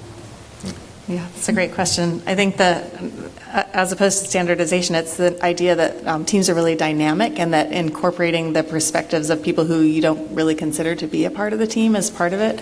So creating teams that are the opposite of what the traditional team is, very hierarchical. The physician says do this and they do that. And, I think we all are in agreement that the care for people with serious illness is just by nature interprofessional, so creating a culture where everybody's respected, I think that can be done in pulling different people in dynamically over time, and I don't think teams need to be set, and they need to really have a lot of flexibility. I'm trying to think of helping people who haven't been listened to find their voice and feel like they can speak out. That's where these interventions come in. So in the group PT intervention, it was really the scheduler who pointed out, we're getting the wrong referrals to this group PT program. And if the scheduler didn't feel like they could actually give input into the team, which you don't usually think of the scheduler as a part of the medical team, but that was an example of where the physical therapists were like, oh, we have people aren't showing up because they didn't really want to come to this class. They wanted to do individual physical therapy. So things like that, just expanding your knowledge of who could give that diverse opinion would be great. One thing that impressed me and depressed me about your slides, Courtney, was how tall the blue bars were, the physician bars. I mean, I am one. Karen's blue bars. But yeah. I had no data in my... Karen's blue bars, that's right. I'm sorry. I think if you do hospice and you attend enough team meetings, you come to understand that I know a lot of places where the docs run the meetings, but I don't think that's the most effective way to do it. I think the physician has a great consultative role to play. The team should run the meetings. And this whole idea of delegating physician services to other team members is critical because we don't have enough physicians to do the job. And the traditional palliative care model I cut my teeth on, I don't think it works for the future. I don't think doctors can do the kinds of leadership, see every patient face-to-face stuff that we are trained to do. I just don't think that works.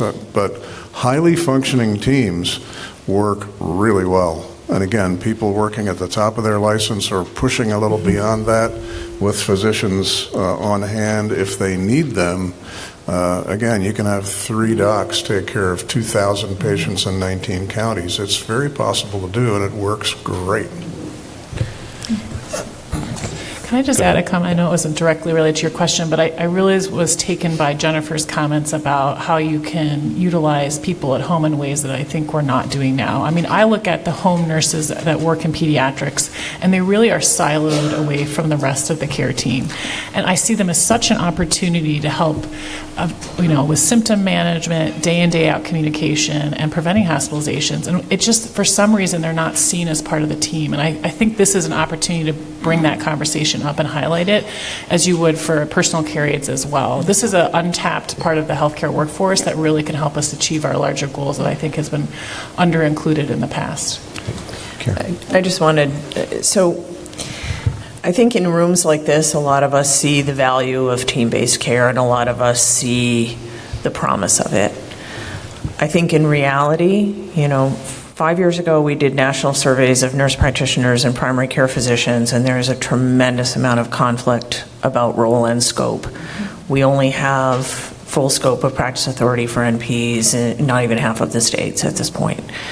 And what our data really show is there's a tremendous number of practices that are really just solo physicians with a couple of administrative staff. There are AMA, there's data that really show that people think a medical assistant and an RN are pretty interchangeable in primary care practice, and there's a lot of practices that don't have nurses in them at all, or nurse practitioners at all.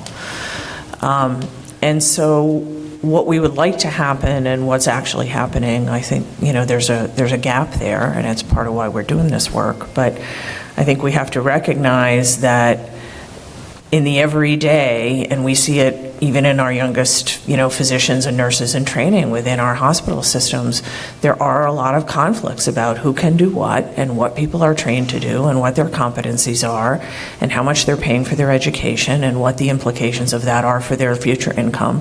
We do know where there's bundled payment, there seems more teaming, and where there's more fee-for-service, there's more physician actors, and we're doing a lot more work in this vein, but what we would like to be is not necessarily what is, and I think we have to keep understanding that. We have time for one or at the most two questions. We got a lot going on here, so I'll take here and there, and then probably we'll be at break. Sorry. Okay. Wait. Get a microphone and tell us who you are. My name's Heather. I'm with the American Occupational Therapy Association. I had a question for Dr. Foster. So, occupational therapists are both in early intervention programs, but also in the hospitals. And we're getting a lot of reports of some of the early intervention programs that go to single provider models that have good evidence for, say, children with developmental disabilities, but not for these more medically complex kids. Have you seen issues with children being able to get the services they need depending on where they enter the system, or? Yes, that's a great question. We don't examine therapy services in this particular paper, but we have done some work looking at therapy services for children with medical complexity. And as you alluded to, they typically receive the services through early intervention up till age 3. And what we really find that's interesting is once they start to enter the school system, there is a lot of conflict around the fact that early intervention measures the amount of service that should be given based really on the level of medical need. And what happens is there's an expectation that the school will then meet that need. And the reality is, legally, the school is only required to meet to the rubric of the level of educational participation. And so we see there to be a drop-off in services or perceived drop-off in services at the time of age 3. And to be fair to school districts, the number of children with medical complexity across the school district is going to be relatively rare. So the ability for the occupational therapist, physical therapist, to meet the need for a child who has, additional devices, et cetera, they may not have the training to do that. So it's actually something we tackle in a separate paper, and I'm happy to talk to you about it afterwards. But that's also being challenged by the workforce gaps that we identified in the therapy services. And unfortunately in pediatrics, which is often the case, you make less going into pediatrics, but you actually need more training to do that. So there's disincentives to do that work, and it's a challenge that we frequently experience in the ancillary care services in pediatrics. We're here.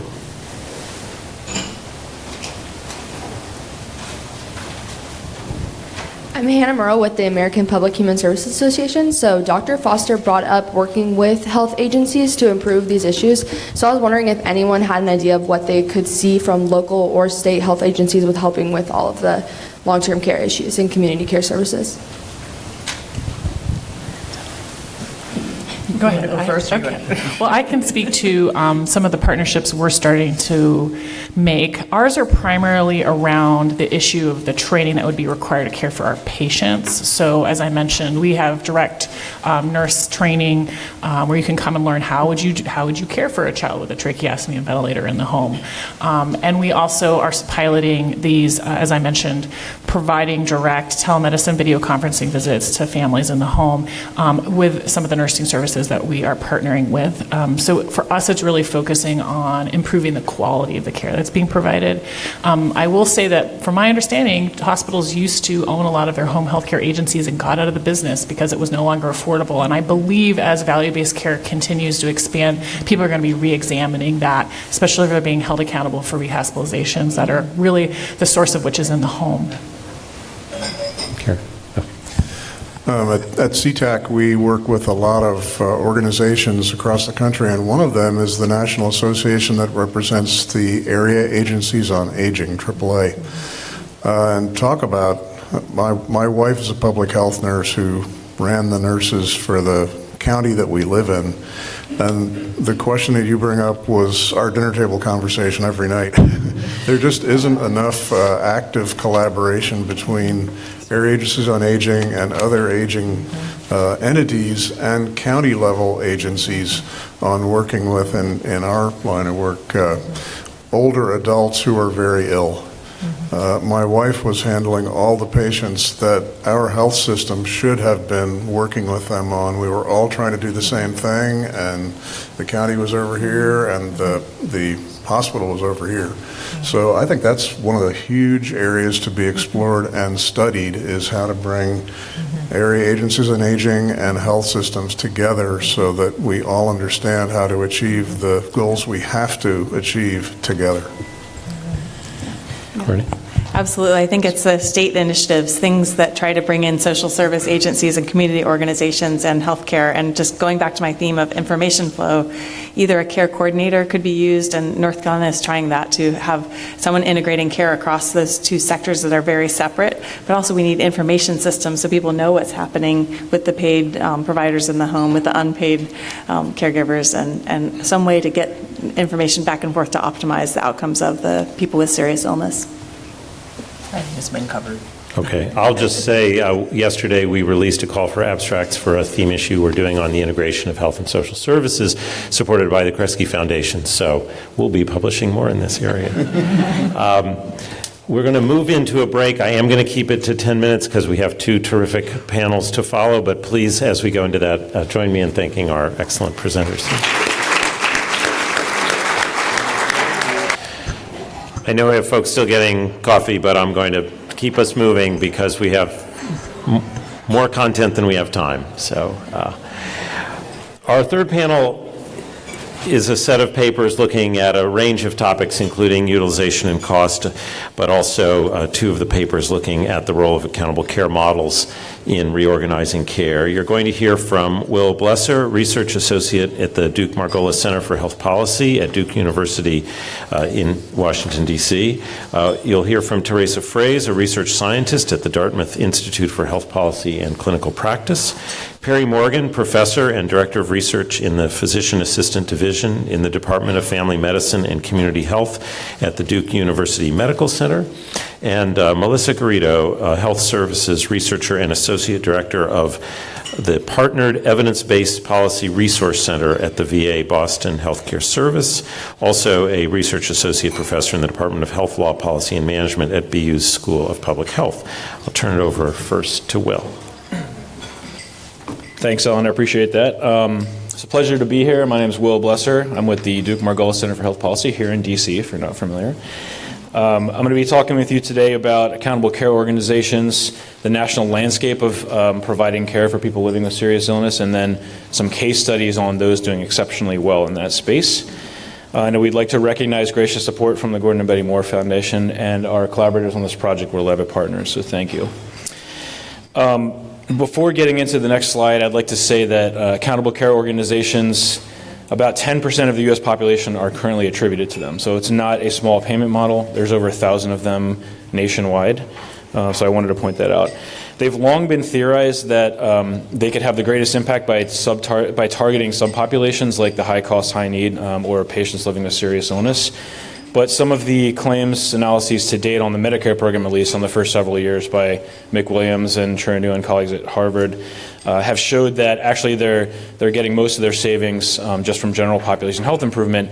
But granted that there's more than 50% of ACOs are not in that program, and we have about 6 years of data now, so I think the business case is still developing. So the first thing we did is a survey.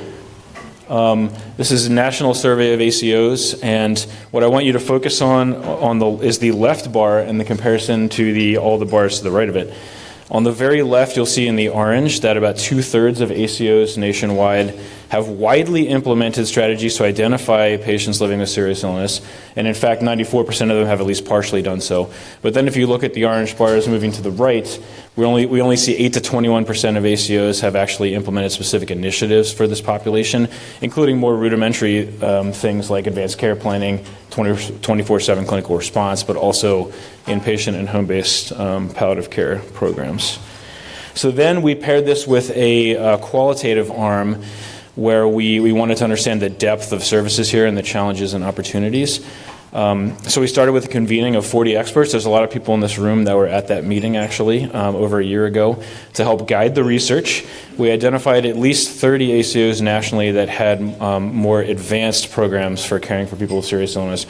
And we selected 6 for case studies, and the 6 they had diverse traits. They've had sustained success in ACO models, and they have mature serious illness-focused programs. So we did a thematic analysis, 37 hours of interviews, which I will summarize in 3 minutes. The big point of this slide is how do you convince leaders to make the change? What's the business case for developing these programs, and how do you get the organization on board? What I'd like to point out is we know there's a lot of challenges, and the business case is developing, and it's hard to develop short-term return on investment when some of these programs have maximum are 6 years old. But we did see that there's a lot of ways to use claims data that's very familiar to the organization to generate some short-term changes in measures that resonated with leaders, things like that a lot of leaders care about beyond serious illness too, but ED admissions, readmissions, hospitalizations, those really resonated. And then talking about why the ACO model, the ability of the shared savings bonuses to be spent flexibly was a key argument here, because fee-for-service, as everyone in this room knows, does not reimburse properly for these types of patients. In fact, it reimburses very poorly. And then in terms of how to get organizational buy-in, 2/3 of ACOs in a survey recently already have complex care management programs, and most of the programs we studied were basically higher touch versions of those. A lot of them also have patients that are medical homes, or they have their foot in some other risk-based world. So it's kind of a simple way to say, you have this already, we can add a payment component, you can build off what you have, we can start using your palliative care services, or we can contract out. The big point of these last themes here are sort of how do you do it once you make the case. The first thing that ACOs talked about a lot was the differences in the programs and what those specifications and how they affect care for people living with serious illness. I'll talk about some of these on the next slide in more detail, but the stop-loss provision, or how the contracts exclude people who are the highest cost, obviously affects if you want to care for them. So in the Medicare Shared Savings Program, they exclude 1% nationally of the highest cost patients, but in some commercial arrangements it might be 10%. So if they're not in your shared savings calculation, what's the incentive to care for them? But also it offers you some protection, interesting trade-offs there. Also, it turns out different attribution methods, if you have a patient that dies during the program year, whether or not you provided care for them, they may or may not get attributed to your ACO. And it varies by what the method is. The new Medicare Shared Savings Program, for example, gives you a choice, so there's implications there. And then finally, just simply building the infrastructure was challenging. It can take $1 million to start an ACO already, and that doesn't include these programs. Data systems were really important, especially in identifying the population and managing care coordination and scheduling team-based approaches. And ways to build capital included capital loans from parent organizations, community grants to build your palliative care competencies, and working with other ACO helper organizations like Alidate or Caravan.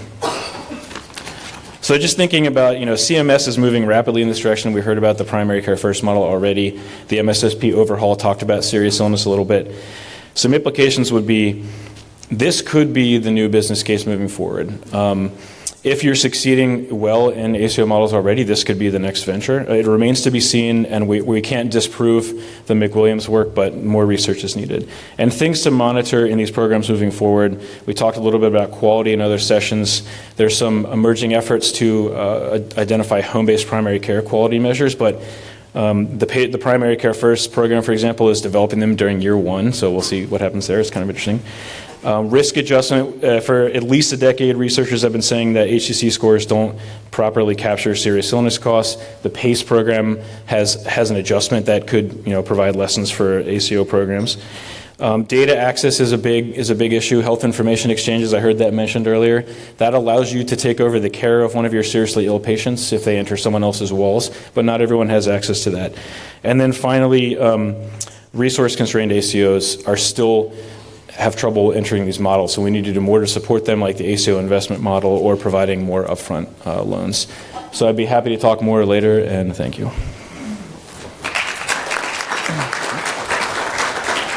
Okay, good morning, everyone. Thank you. So the paper that I want to share with you today is really part of a much larger body of research where we're trying to understand how ACOs are caring for complex patients, so patients with complex health, clinical, or social needs.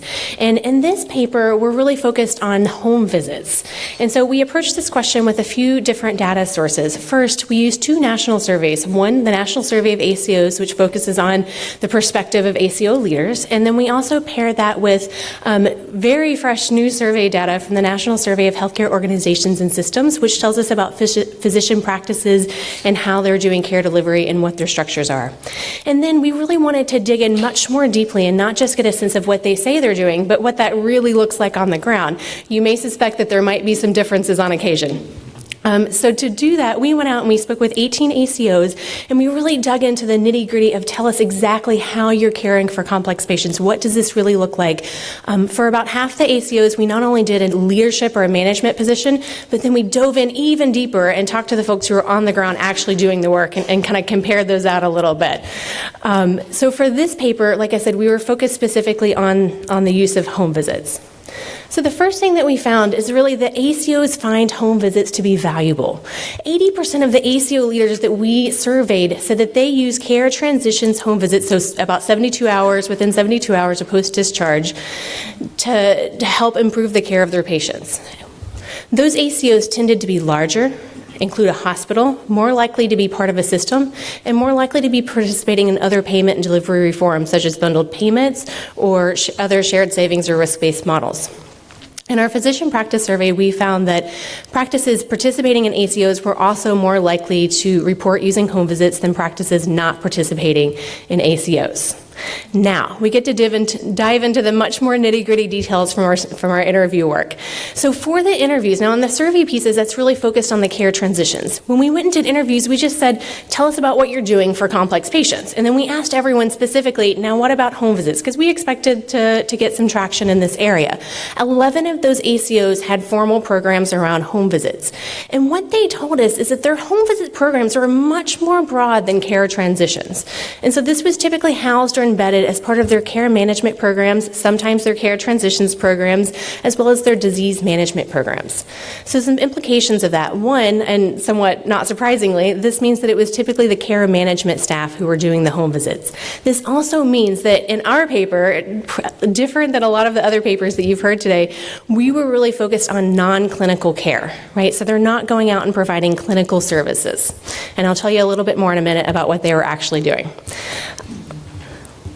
One of the things that I want to take back and emphasize is that the ACOs just emphasized over and over how valuable they found this work, right? And so this is, I think, a great quote that really speaks to the heart of it. Hey, this person has been struggling lately. I really would love somebody to go out and assess them at home and just see how they're doing, right? At their heart, home visits were really fact-finding missions. And the ACOs, over and over, almost all of the 11 ACOs that told us that they were doing home visits, they said, eyes in the home, eyes in the home, eyes in the home. Really getting those eyes in the home were a way to build a stronger, really foster that deep connection and that relationship with the patient. How can you understand what is happening in a patient's life, in their day-to-day activities, if you're not there seeing it, holding their hand at their eye level on their own home turf? So from the care management and the ACO leadership perspective, perspective, they said, this is the right thing that we should be doing. We think that this provides better care. One ACO really described it as being a detective, right? And this spoke to the sentiment across all of the ACOs that we interviewed. When you go in, that's when the whole discovery happens. You have to be somewhat of a detective.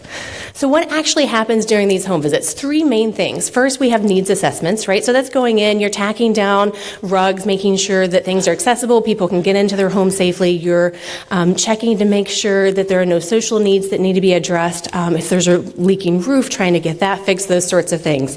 The second would be medication reconciliation. So, looking at what they're actively taking, but also going back and digging that box of medicines, getting that shoebox out. We heard that a lot from the closet and going through one by one. And no, you don't need that medication from 1980. And so really going through that process. The third would be just identifying any other barriers the patient may have to really engage in their care plan effectively. So that could be anything from they need transportation to you need some coaching around engaging their family members. Across this, what they're really trying to do across all of these activities is provide patient coaching and engagement. They want to make sure that the patients, they know when to call, they know who to call, they know that they have a follow-up either scheduled or coach them to call and schedule a follow-up. One of the things that we found really interesting about this study, and maybe you won't be surprised, but the ACOs, again, they had the same kind of functions that were similar across patients. And so if you were a patient with 3 chronic conditions, your home visit was really similar to if you were a patient who just got out of the hospital or if you had a social need. One of the things that was particularly unique for ACOs, and that, again, blew me away a little bit, but in hindsight, I was like, oh, obvious. So you can benefit from that, is that they really emphasized it could be any patient, a patient that's been unresponsive and not able to get in contact with. And so this is literally ACOs going and cold calling, knocking on doors and saying, hey, you haven't answered my phone call. You didn't show up for that primary care appointment last week. One of them described it as, I kind of get these red flags in my gut, right? We just know something's not quite right with this patient, so we're going to go and find them. And we're going to tell them that we care about them, we care about their care, and we're an ACO, so we care about their total costs as well. We can be honest here. So across the board, I think of these as almost a value menu, right? So they go in and they may have, 1, 2, 3, 4, 5 like big areas that they're going to go in and look. They have these domains. But when they get there, they say, okay, I've got A, I've got B, I've got C. This is what these patients need, and these are the 3 paths I'm going to go down. So what this means is that there's a set protocol, but they're tailored to patients. So meaning there's a standard process workflow, and you oftentimes find other needs you might not have anticipated. All of the ACOs said that we have to be ready to just chuck that out the window, right? We're going to show up on occasion and there is going to be a house that's infested and we have to deal with that imminent need first. Okay, so in my last few seconds, I want to take a really big step back on the take home. First, ACOs feel this work is hugely valuable. It's typically part of a care management program, and one of the biggest challenges that we can all think about is who are the right patients and are those patients getting this? If we think that this work is truly valuable, then we need to also address these challenges around reimbursement, around staffing and resource intensity, and making sure that other types of healthcare organizations have the capacity to do this work, not just the ACOs and not just the large systems. Thank you.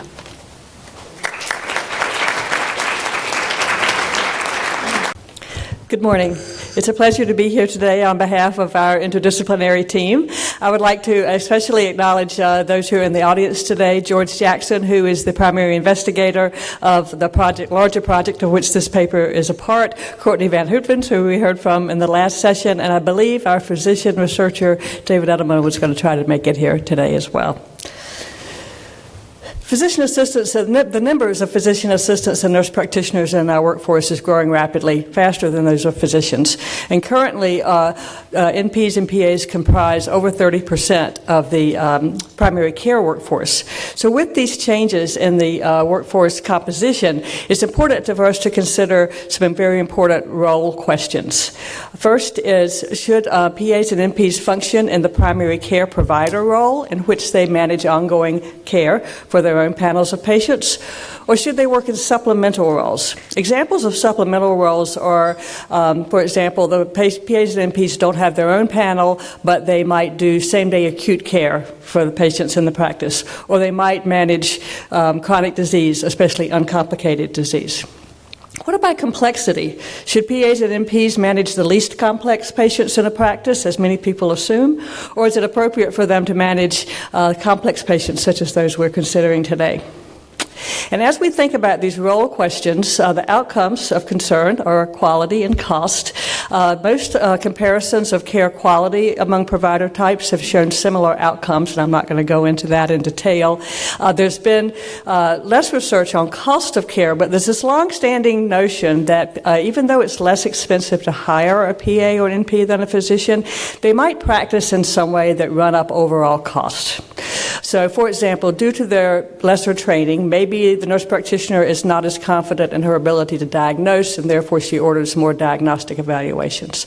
Or maybe the PA is not as confident in their ability to manage complex patients, and therefore they refer more of them to specialists. Both of those could run up cost.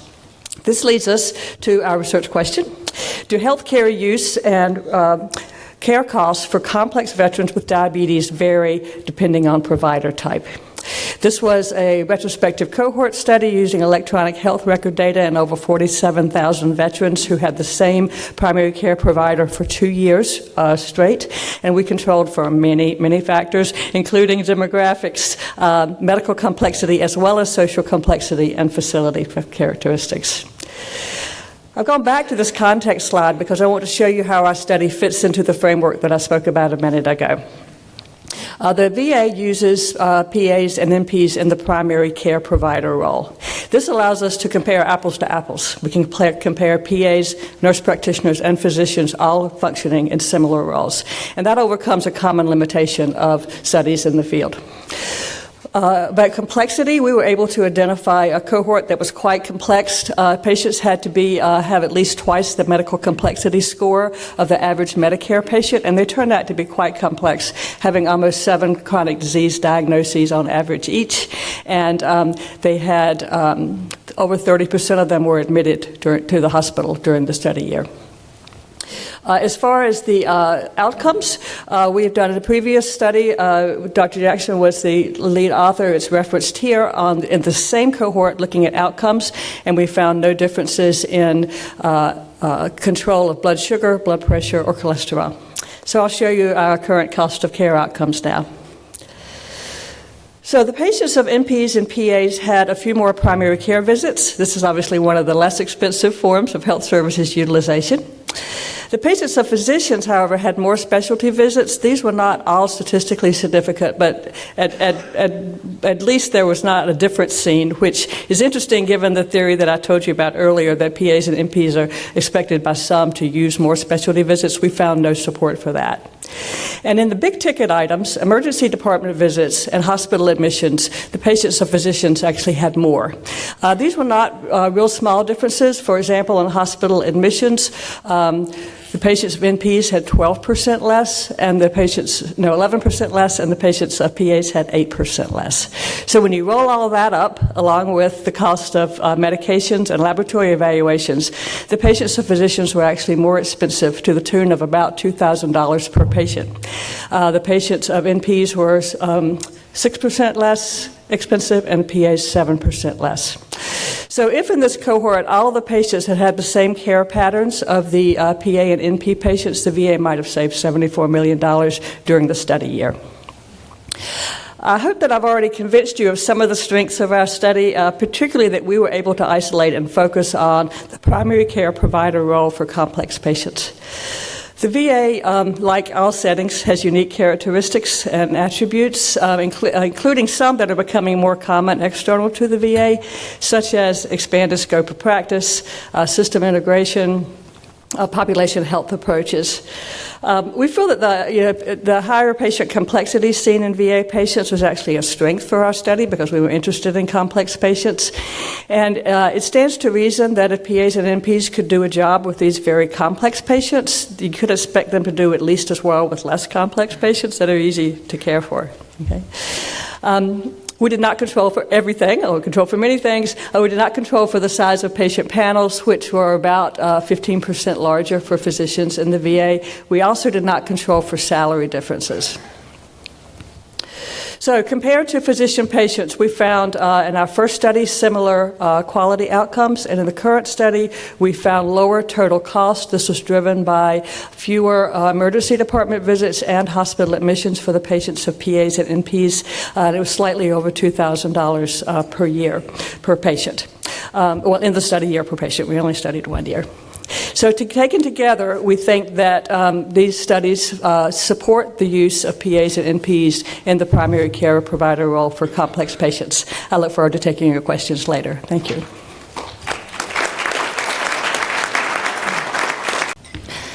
Good morning, and thank you all for being here. Today I'm presenting work that I've done in collaboration with my colleagues at the Partnered Evidence-Based Policy Resource Center, some of whom are in the back of the room. Thank you for being here. And at the Providence VA. And this work has been supported by VA Health Services Research and Development and the Quality Enhancement Research Initiative.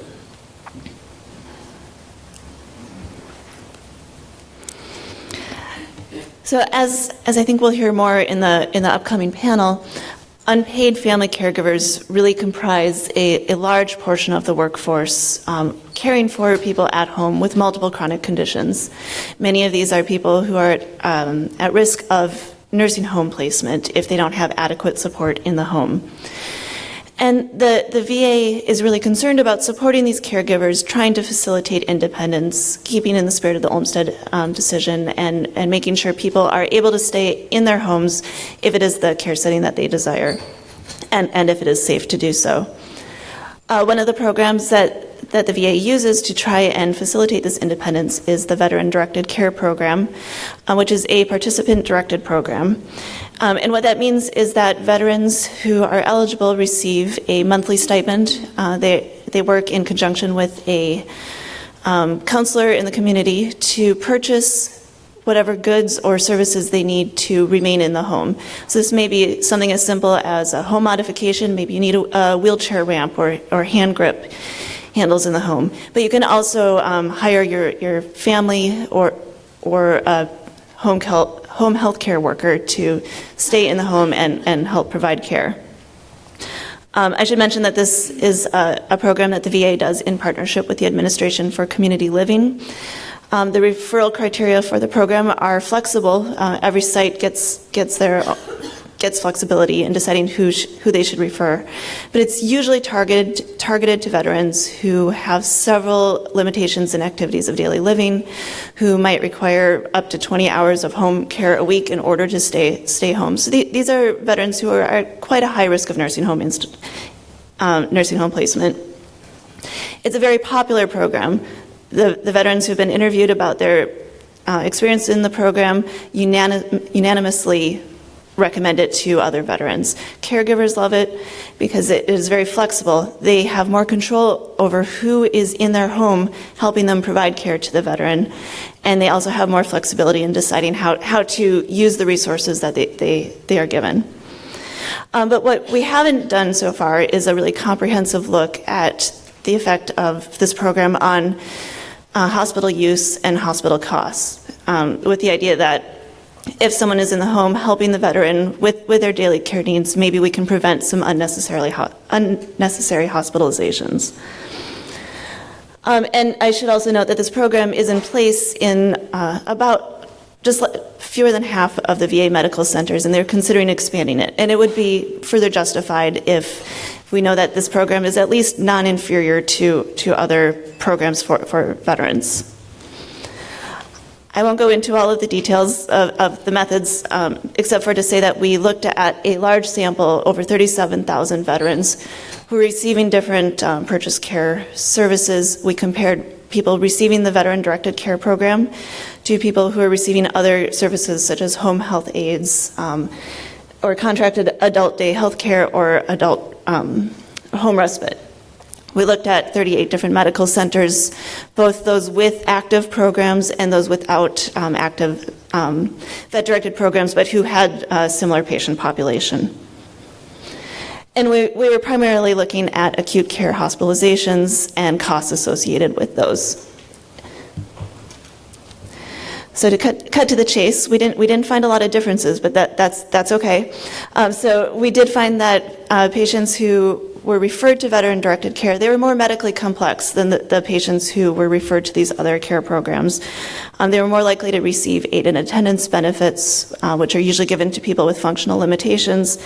They were more likely to have spinal cord injury, traumatic brain injury, and just higher overall disease burden. But despite that, they had similar trajectories of both all hospitalizations and ambulatory care-sensitive hospitalizations. We also looked at changes in hospital costs over time. So this is just for all hospitalizations. And again, we found similar trajectories, regardless of the fact that the vet-directed enrollees were more complex. So given its popularity and the fact that it at least does not seem to be harming people, it seems to be at least as effective as the other programs. This to us suggests that vet-directed care is a valuable option for continuing to support veterans and their caregivers and allowing some support for this home-based care.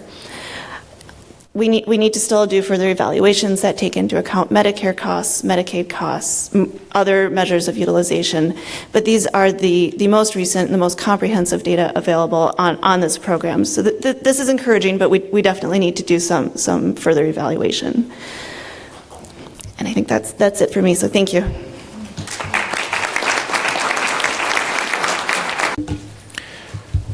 Again, rather than ask specific questions of each of you, I want to take us up a level and get your reactions.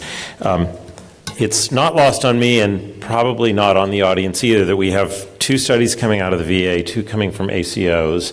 And so my first sort of question is, going back to what we've been talking about already this morning, setting aside the details of the outcomes, and by the way, I now have my favorite quote from any one of these we've done. We didn't find a lot of differences, but that's okay. I like that.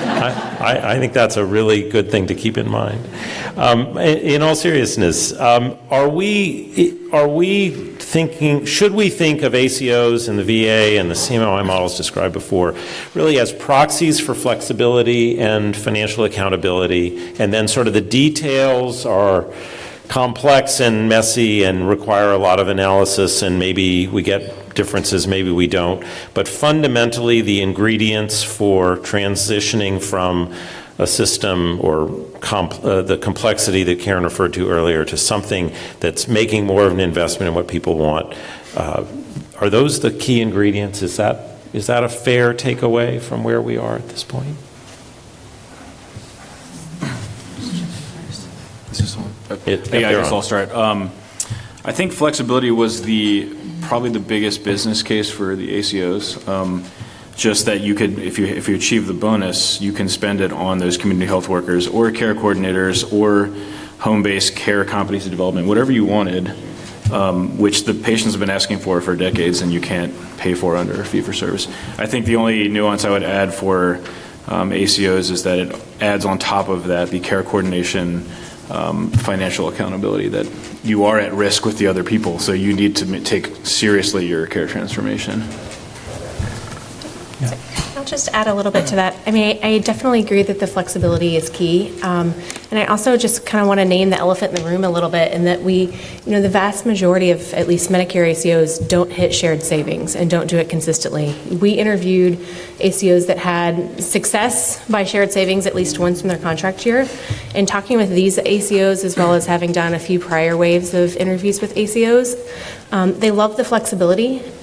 And at the same time, they're looking at the long list of things they could be, should be, want to be, would be, are pressured to be doing. And that flexibility is great to be able to decide where to go with that. But on the same token, I think it also creates a lot of additional pressure, right? So in a sense, they're trying everything that they can think of that they think is going to be successful, that they can also at the same time get buy-in and get it pushed through their system to be able to hit that shared savings. And it's a risk, and it's, even when there's not risk, it is a risk and a bit of a, you're almost kind of closing your eyes in a sense and crossing your fingers and hoping really hard that you're doing the right things and that you're picking the right combination of, 5 out of the 500,000 evidence-based things that you could do. So, I mean, the flexibility is key, and we need to keep giving people flexibility and to be able to try these things, but we also have to recognize that that's, I guess, not everything. Not to be the negative person. Good. And I would add that the flexibility is definitely a key point for the veteran-directed care program, but I think one of the things we really need to still understand is for whom is that flexibility most valuable? This is a pretty complex program. There are a lot of moving parts. Do we need to do this for everybody, or is there a select group of people for whom we should really focus these resources on?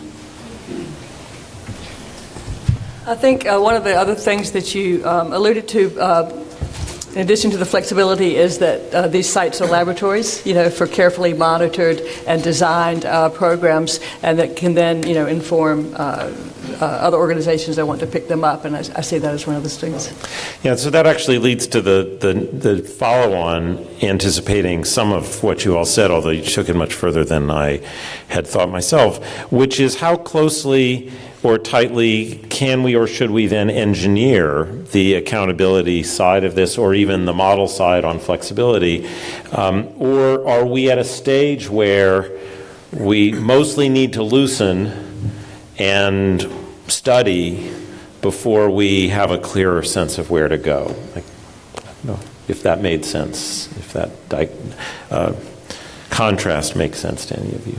One thing came to mind, and this would be another challenge with the ACO model for this population, is at least on the Medicare side, you're accountable for 31-ish quality measures, which is a huge amount compared to other programs.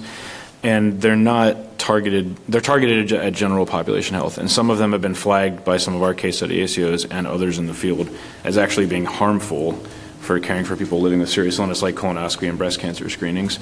So some flexibility in quality metrics, whether it's you can choose some and of course continuing to develop tailored measures for this population would help. Other thoughts?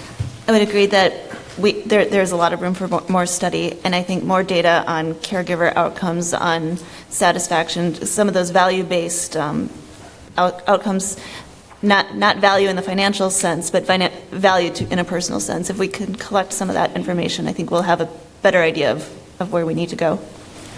Maybe I'll just tag in things. So, I'm a researcher. I love research. I love numbers. I love quotes. I love all thing research. I wake up in the middle of the night thinking about research questions. And I think we need more of it. And again, not at all biased. So at the same token, I speak with health system leaders, not just ACO leaders, but I have other sets of interviews where I'm talking with CEOs, I'm talking with physicians who are leading primary care practices, and with folks who are leading hospitals. And, they're like, whoa, guys, we got a lot of evidence. This is great, but it's not the real world. Right? So I think one of the things I'd love to challenge us to do, and especially, our colleagues at the VA, because you have such beautiful laboratories that you can play around with and you can tease things with, that people in ACOs don't feel like they have the space to be able to do that in that total cost of care model, is developing evidence and testing models that gives them more pragmatic decision making, right? Because they're looking again at all the things they could be doing, they want to be doing, and they have to choose, and inevitably they have to adapt. And I hear my researcher colleagues, and occasionally I will do it myself, where I'm like, well, why aren't they just doing these 50,000 things that I told them to do? It's so easy. So as we think about that laboratory and as we think about evidence, I think the VA has an opportunity for fantastic leadership there, because you have such a unique kind of control and system that at least the organizations that I talk to would love that kind of guidance that brings in that pragmatic decision making. I'll put my soapbox. Okay, one last question from me. This is sort of the dog that didn't bark. Another setting where you might imagine the flexibility and accountability is Medicare Advantage. Why aren't we looking there? Is it a data issue because we don't have the claims? Is it that they're already so far ahead we don't have to look at them? That would be a surprising answer, but I'd be interested in that. Is it because we fragmented with various, between Medicare, Medicaid, and special needs and like, what do we know about the innovations and incentives and flexibility based progress in that environment? Well, my response is much smaller than the broader question that you asked, which I think the others will answer. But, for research on physician assistants and nurse practitioners, we pretty much can't use Medicare data hardly ever because the work of the PAs and NPs is so often hidden behind that of physicians due to incident to billing. So that's one reason that the VA is a really lovely place for us to do research, is because we can actually identify the provider. And so we're hoping for improvement in not just CMS data, but in all the national data sources that were constructed to represent physicians and haven't made the modifications that would be helpful. Very interesting. I would also add, they still don't pay for hospice. I mean, that in Medicare Advantage. So now, of course, they're going to be experimenting with that starting either next year or 2021. Which is great. And then they're also going to allow telehealth substitutions for primary care visits, which is also great for this population.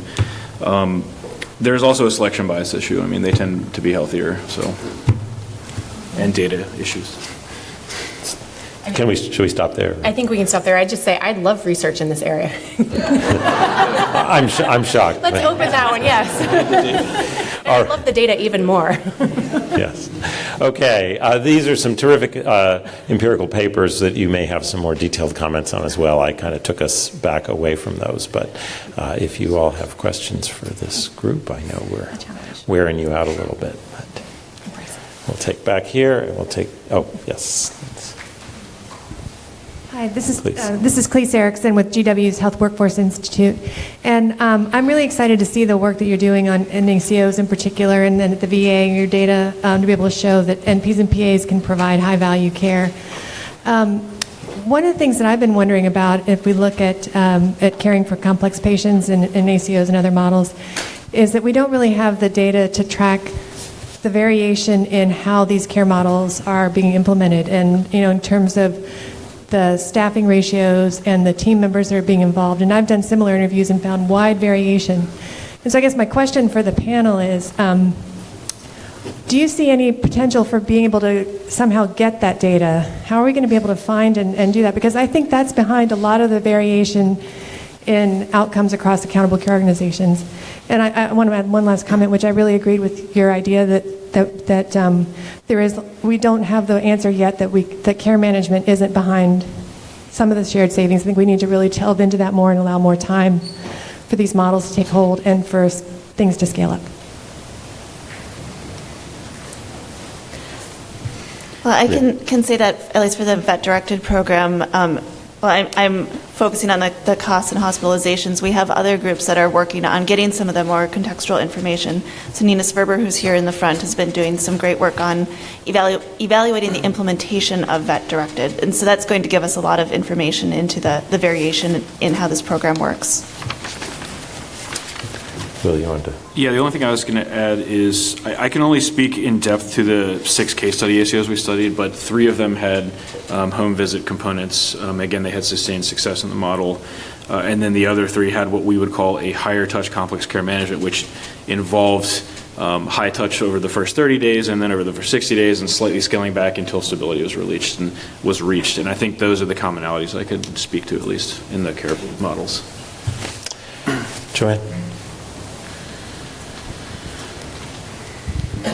Hi, Joanne Lynn again from Altarum. As soon as you have to go to home care, or at least there's an advantage in home care, it has seemed to me to be kind of a bridge too far, but perfectly obvious that we ought to be doing geographic concentration in providers. Why does the VA send out a home-based primary care team that drives past a dozen people who needed the same services? And then the ACO sends out a home-based care team, and it drives past a dozen people who needed the same services. And we are running up enormous inefficiencies by simply being unwilling to recognize that we have scads of information that competition is not driving quality or cost. So why aren't we willing, at least once people need home care or care in the home, to geographically arrange it? Every other country does this, and it cuts the costs in half. So, we are so dedicated to the illusion that competition is going to guarantee cost and quality high, cost low, that we do bizarre things. In D.C. here, we have 60 home care agencies, every one of which has to serve every home in D.C., and half of the Medicaid dollar for home care goes to the inefficiency brought on by that. Why aren't we talking about, kind of concentrating the services? Preach it.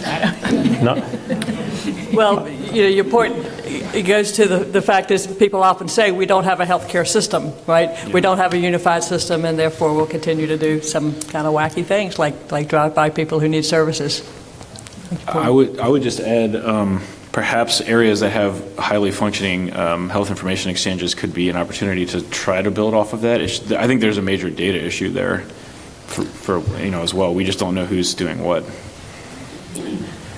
I'm certainly not going to disagree with the premise of the statement, but I do think that there's an evolution because we don't have a system of, if you think back to Lisa's paper and the origins of this whole delivery model, which was treated as individual, as unskilled, as unworthy of pay, that we in this country, I would say, need one step before we can fully embrace geographic, which is the belief and the evidence from the health sector that these services are an integral component. And if I think it would be hard for us to build the infrastructure you describe without going through that step. I'm not saying that's the most efficient way to get from here to there. I'm not saying it's the right way. It's just my observation based on sort of the range of papers that we've had. But it's an excellent point. And one question, of course, with consolidation is whether some things that are system-based become de facto geographically based because the systems are so concentrated. Anyway, a great way to finish this out. Please join me in thanking this panel.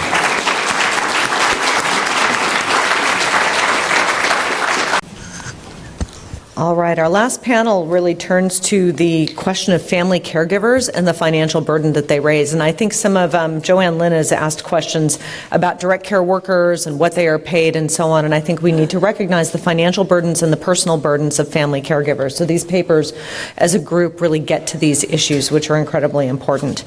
So the first paper is going to be from Nina Sperber, who is a health services researcher with the Center for Innovation to Accelerate Discovery and Practice Transformation, or you can just say ADAPT and then forget the full name, at the Durham VA Healthcare Center. I see a theme here of that VA group being pretty incredible. Catherine Ornstein is an epidemiologist and an assistant professor in the departments of geriatrics and palliative medicine at the Icahn School of Medicine at Mount Sinai, another theme here. Richard Johnson is a senior fellow in the Income and Benefits Policy Center at the Urban Institute, and he's the director of their program on retirement policy. And then our last speaker is Stupika pardon me. Did I get close? Mudrazija. Is that close? I'm pinch hitting, so I didn't get time to prepare that. And he's a senior research associate in the Income and Benefits Policy Center, also at the Urban Institute. So these papers, I think, are going to spur another set of questions and great thinking. So I'll pass it over to Nina. So thank you for that introduction, Joanne. So I'm going to start with a poll. I think, if anything, it'll get your blood moving. Raise your hand if you've ever cared for a family member or friend, helping with medications, driving to the appointment, talking to the providers. So that's almost everybody in the room, a lot of people. Keep your hands raised, though. Sorry. If you felt like you were included as part of the healthcare team, so invited to discussions, asked what you needed to help do your job, asked for your ideas. Okay. So a lot of people put their hands down. That is not unusual. About 1 out of 10 Americans have served as an unpaid caregiver for an adult 50 years or older in the last 12 months. Yet they tend to be marginalized or ignored in healthcare delivery. We assert that caregivers are part of the workforce to meet the needs of people living with serious illness, and that there is a need for ways to fully include them in the care team. The Campaign for Inclusive Care aims to change this dynamic. This is a new initiative in the VA healthcare system in collaboration with the Elizabeth Dole Foundation and with support from USAA to improve providers' engagement with unpaid caregivers. It builds on this notion of a patient and family-centered approach to healthcare. And as it was mentioned, that saying patient-centered care isn't enough, that it might be more appropriate to call it person-centered care. Well, in the same vein, we start this idea that there's a need to extend this paradigm to consider caregivers as more than family members. This paper is based on the first phase of the initiative, which was developmental, and this is a photo of providers who convened in DC from the 3 VA regions that are part of the pilot, the first-year pilot, and they convened to begin to design solutions. Our paper offers guidance to shift toward a culture of inclusive care by clearly defining the meaning of inclusive care. We base the definition on a structured literature review and voices of VA providers and caregivers through interviews and survey. So in other words, we base it on evidence. So this slide really represents the crux of our findings. We identified 5 components of inclusive care that fit into structural and process aspects of health services according to a well-known model for evaluating quality of health care. Structural level components are factors that affect wider contexts like organizational policies or administrative regulations. System level policies is the first component, and they function to produce a standard way of doing things. Providers that we talked to offered few examples of system-wide policies to include caregivers, indicating that there is a need for this. They did say that in VA there is a policy to use a validated caregiver self-report measure of role strain for the National VA Caregiver Support Program. As one provider said, the beauty in that is our social worker usually takes the caregiver out of the room and speaks to them one-on-one. They can talk openly. So this kind of tool needs to be more widely used. We also heard that VA regulations designed to protect veterans' personal information, like the release of information forms that are required by VA, pose limitations for caregivers because they can't always access the information that they need. So health systems leadership should set caregiver inclusion as a system-wide priority. Defining the caregiver role at a system level, so the second component there, would help providers to identify caregivers because not all self-identify.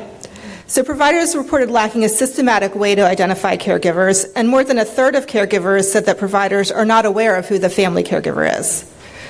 Providers said that the caregiver role is complex. It's a dual role. On the one hand, they're functioning as a provider, and then on the other hand, as a spouse or a parent, a family member. The role can change over time as disease progresses, and there may be more than one family caregiver within a family. So healthcare systems should disseminate a standard definition of caregiver. For example, this could be through the EHR, so that providers will know what to look for, and then invite caregivers to additionally further specify their individual roles by contributing to patients' comprehensive shared care plans. So in patient-centered care, patients and providers engage in developing care plans, comprehensive shared care plans. They have access to it, and caregivers should be invited to be part of this. So the second level here are process components, and those affect the manner in which providers interact with patients and families. Caregiver capacity assessment means that providers understand caregivers' capacity to meet caregivers where they are. Providers said that there is ambiguity about when and how to evaluate caregiver capacity. So VA care is designed to focus on patients, allowing little time or process in the workflow for caregivers. Health systems should develop processes for understanding caregivers' capacity continually over the course of a patient's care. Healthcare professionals should explicitly involve caregivers, so the fourth component, with, of course, the patient's permission. Providers and caregivers reported that inclusion depends. It's less often occurs, for example, in high turnover or high volume settings like primary care or acute care, and more often in geriatrics. But this needs to be more consistent. The Campaign for Inclusive Care is developing a series of webinars called the Academy for Inclusive Care to increase awareness and offer guidance for all providers to proactively include caregivers. Mutual communication style means listening to what matters to caregivers and speaking to them in plain language. Providers that we talked to indicated that they know it's important to express empathy for caregivers' reality. And while a majority of the caregivers that we heard from said that their veterans' healthcare teams were responsive to their concerns about their veterans' treatment plan, a minority said that healthcare teams understand well the things that really matter to them as caregivers about their veterans' health or ask them for their ideas. So healthcare system leaders should develop processes that foster mutuality between caregivers and healthcare teams. For example, templates in a patient's electronic health record to capture caregiver information could help facilitate communication. So these findings help to define inclusive care. And this is timely. The RAISE Family Caregivers Act of 2018 mandates development of a national strategy to recognize and support family caregivers. So defining inclusive care in this way can help to guide development of interventions and, as it has been mentioned, quality measures that are needed. And I just want to add that this information could be potentially informative for not only older adults, but also the pediatric population, as it was earlier mentioned. And so this is our information if you'd like to contact us. Thank you. Thank you. Hi there. All right, thanks everyone for making it through to the last panel, and I really am excited about the opportunity to share my research today. I want to acknowledge my co-authors on this project, and I will take my fully allotted 5 minutes, but if you just read the title of my presentation, you will get a really important message that I'm going to give you, but I'll give you all the details. So we undertook this research because as we, more and more older adults are choosing to remain at home late in life, including the end-of-life period, and increasingly programs are expanding to meet this demand. But what we do know is that the bulk of care provided in the home is provided by family caregivers. And this includes the end-of-life period, and often this care is increasingly complicated, physically demanding. The end-of-life period may be especially challenging in caregiving, which is often challenging in general. And why? Well, we're often dealing with complex decision-making, increases in care transitions across settings, symptom management increases during this time, and especially we would see for spouses, they're dealing with the loss of their loved ones, which has certainly emotional consequences as well as financial consequences that they're considering.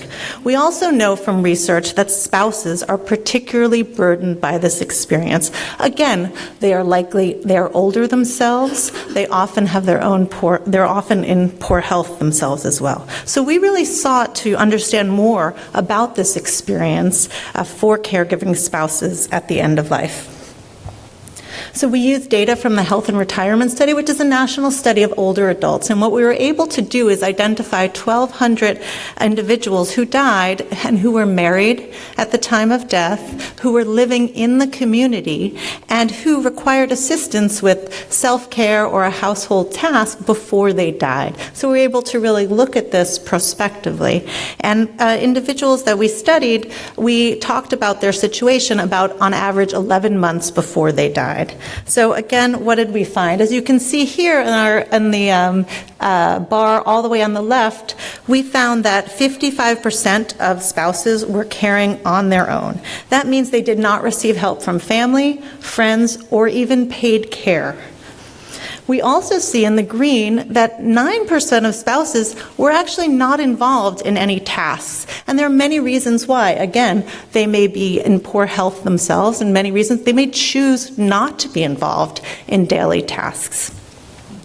And for those who did receive some support, that's the red bar, so 36% of our sample were receiving help. They were most often helped by children, 2/3 of the time, and 40% did receive some paid care. So we looked at this by subgroups, and this was not unique to wives. Male spouses were often alone caring for their wives at the end of life. And this is really, I think, important to think about. There are gender differences that we've studied in caregiving, as well as gender roles in general. I think it's important that we challenge this and really think about what is happening in the home situation. Also, I think of particular interest is among those with dementia. And again, these are people who die within an average 11 months, who we know have especially complex care needs. We are still finding that almost half of spouses are working alone to care for them. So while we did find that those who were supported were actually caring for people who had more functional impairment, we did see that solo spouses were engaged in very high-level care. In fact, they were engaging in more than 40 hours per week of care alone, and this includes 10% helping with toileting, a third assisting with bathing. And these roles are not surprisingly more extensive for those involved in dementia care, which you see in the red bars, which are higher for all of these tasks. And again, for those with caring for someone with dementia, that would be more than 60 hours a week they are spending alone in that care. So in conclusion, we find that there is a large number of spouses caring alone for their dying spouse at the end of life. And there's really an increased awareness of older adults living alone, loneliness as we age. And I think we should also really consider what this phenomenon of caregiving alone is really about and what it means for individuals. And I think this is really important issues as families get smaller and as distance grows among family members. Importantly, we found that availability of family did not guarantee support. So even among solo spouses, more than half had adult children living close by. So we also find, as I showed you, that 9% of spouses were either unable or unwilling to engage in the care. So what does that really mean? That we have to really think about assessing the caregiving situation. We cannot make assumptions. This will require determining caregiver availability, willingness, and also I think what's really important is we have to think about preferences. We do this a lot in palliative medicine, but what do they want in their caregiving situation? Is solo caregiving necessarily something negative? Perhaps it's something that the patient and their caregiver would like. While we did not find that solo caregivers had any worse outcomes after death, we did see that there was a lot of burden during this caregiving experience, and all spouses after the death of their loved ones had depressive symptoms. In our sample, it was 40%, which is similar to what others have found. So in general, we have to do more to support caregivers throughout the course of serious illness, including the end-of-life period, and that's really going to require broadening the comprehensiveness, availability, diversity of programs to support families. And I would especially want to highlight that an increasing need for community-based palliative care would really provide support for vulnerable older adults as well as their caregivers. Thank you.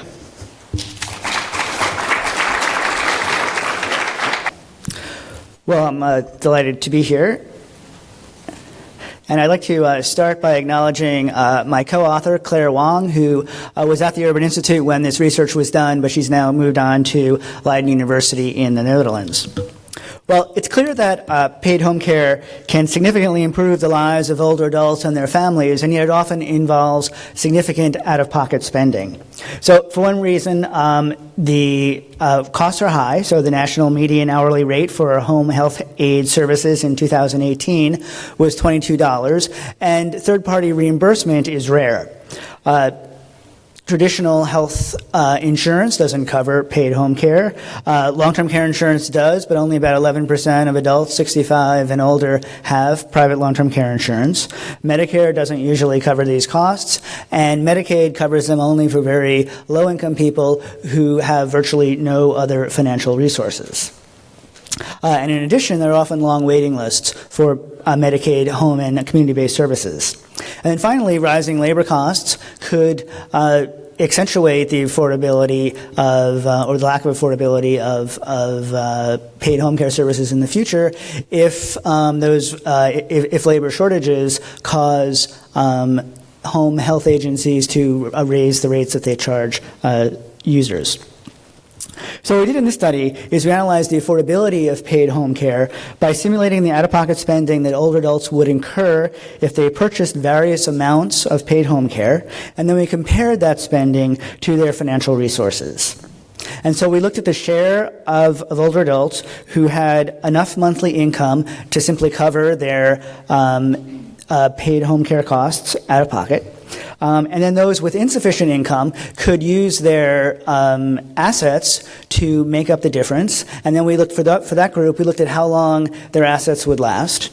And then finally, we summarized everything by just saying, well, what share of people could afford to purchase either 1, 2, or 3 years of paid home care? And to put this into context, we then compared the affordability of paid home care to the affordability of assisted living and nursing home costs.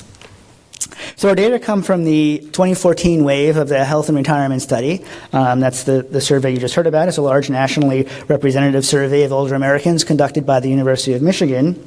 And we're focusing on people who were 65 and older, people who were living in the community, not in nursing homes, and people who were not already receiving Medicaid. So there's a couple of assumptions that that went into our analysis. So first, prices. Prices were set at the national median, and that was from a Genworth survey. So that's for the home care, the assisted living, and nursing home costs. Now there's a question of, well, how much home care does one actually need? So that's not clear. So we considered 3 different scenarios. One, and what I'm going to focus on today, is a moderate amount of home care. So that's 90 hours per month. That was the median amount of home care received by home care recipients in the Health and Retirement Study. And then we considered just a limited amount of home care, so that was 25 hours per month. That was the 25th percentile of the distribution in the HRS. And then an extensive amount of care, 250 hours per month. That was the 75th percentile of the distribution. Now, there's a question, of course, of how much other income you need to survive. So you can't use all of your income for home care or for nursing home care or assisted living.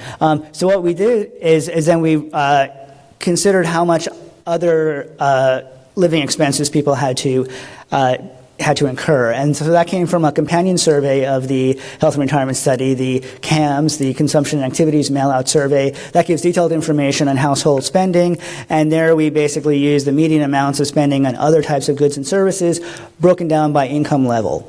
And then in terms of financial resources, we had to consider as well that sometimes you can't use all of your resources to cover living expenses and home care costs. So, for example, for home care costs, you can't sell your house because you need someplace to live. Whereas for assisted living or nursing home care, we assumed in some of our scenarios that people sold their home and that the value of their home could be applied to the cost of care and other living expenses. However, for married nursing home care residents, we didn't assume that because their spouse had to live somewhere.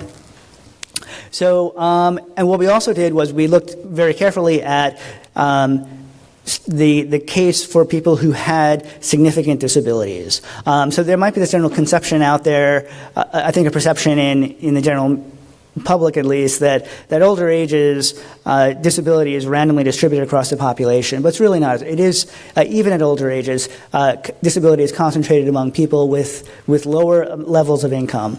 And so we see that here, where this is showing the first set of bars, the median annual income for people, for the overall population 65 plus, and then the red bars, people with significant needs, and you see that income is about a third lower for people with significant LTS needs, significant disabilities, and you see the differences in median financial wealth are even more dramatic. So just to quickly get to the overall results. So here this shows the share of adults 65 and older who could finance at least 2 years of care if they used all of their available assets. And so we found that most people could finance out of pocket 2 years of care. If we look at the paid home care, 74% of folks could cover 2 years of a moderate amount of paid home care. For extensive care, it was less, but still, almost 60%. Interestingly, assisted living was the most affordable. And that's because we assumed that people could sell their homes and they could apply those costs to covering their assisted living and other living expenses. And also the assisted living covered a lot of expenses, so people didn't incur other types of housing costs, for example. However, if we looked at the share of, if we looked at how it differs by the presence of significant disabilities, here the story is less encouraging. So if we just focus on the moderate amounts of care, now we're just showing home care here, paid home care, whereas overall 74% could afford 2 years. Among those with significant disabilities, only 57% could afford to cover 2 years of care. So among those who need it most, home care is somewhat less affordable, and I think these results can inform decisions about policy choices about do we want to try to think about developing programs to help people cover these costs to finance paid home care and other types of long-term care expenses. Thank you.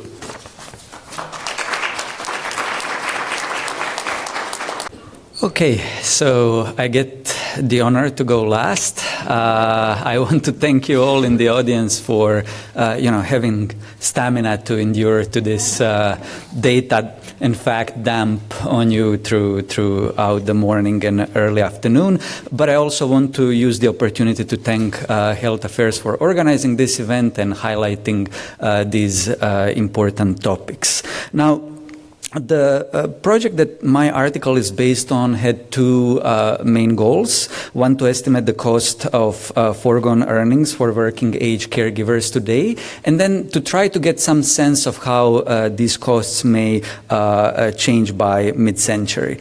And at this point, I just want to make one point, and that is that I'm not looking at all costs of providing unpaid care. I'm narrowly focusing on foregone earnings, and if you look at all costs, they are substantially larger. They include direct spending for care recipients. Then you can think of also caregiver burdens, their poorer health and associated costs. Also in the macro sense, you can think about lost taxes, higher spending on welfare and social services. So all of these costs also exist, but I'm not focusing on them. With this in mind, and without going into all of the details of calculations, I want to first start by saying that for the current period, the calculation comparing non-caregivers and caregivers comes to about $67 billion in lost earnings or foregone earnings. And obviously, based on assumptions, this can be a little bit lower or a little bit higher, but it's somewhere in the ballpark. Now, the rest of my time today I want to use to focus more on the assessment of future foregone earnings related with unpaid care. And first of all, assuming that both paid and unpaid care continue at the same trajectory as they are presently, the main driver of the growth in future costs of foregone earnings will be, unsurprisingly, population aging. Here you can see that the U.S. population ages 20 and older is going to increase substantially over the next 3 decades, but much more so among older adults, and in particular those, the oldest one, 80 and older, which are at the top of the 2 bars. So let's call it sand color segments of the bars. Now, when these changes are then in the population age composition are combined with projected trends in disability, and as I said, assuming that trajectories for paid and unpaid care do not change, this would suggest, focusing here on the first row, that the number of unpaid caregivers would have to increase by about 10 million by mid-century, and their share in working age population would increase from less than 7 to somewhat over 10%, or you can think of it differently. The prevalence of caregiving among working age population would basically increase by about 50%. Now, you can here make a naive assumption that then the cost of foregone earnings would just increase accordingly. But the point that I'm trying to make in the paper is really that, that this is not correct and that they are likely to go more and faster than changes in population age structure and disability alone would suggest. And you may wonder why. And the answer is simply that it's not only the age structure that is changing. It's also the educational structure and racial ethnic composition of the population. And so while the overall difference in the likelihood of working between caregivers and non-caregivers that I assessed is about 9 percentage points, and then for those who are working, the difference in hours worked is about 2 hours. Those are only the averages. When we break it down by subpopulations, we see that there is a great degree of variation. And in fact, those that have the highest difference in the likelihood of working and hours worked are precisely the groups that are going to increase the most in the future: better educated and minority.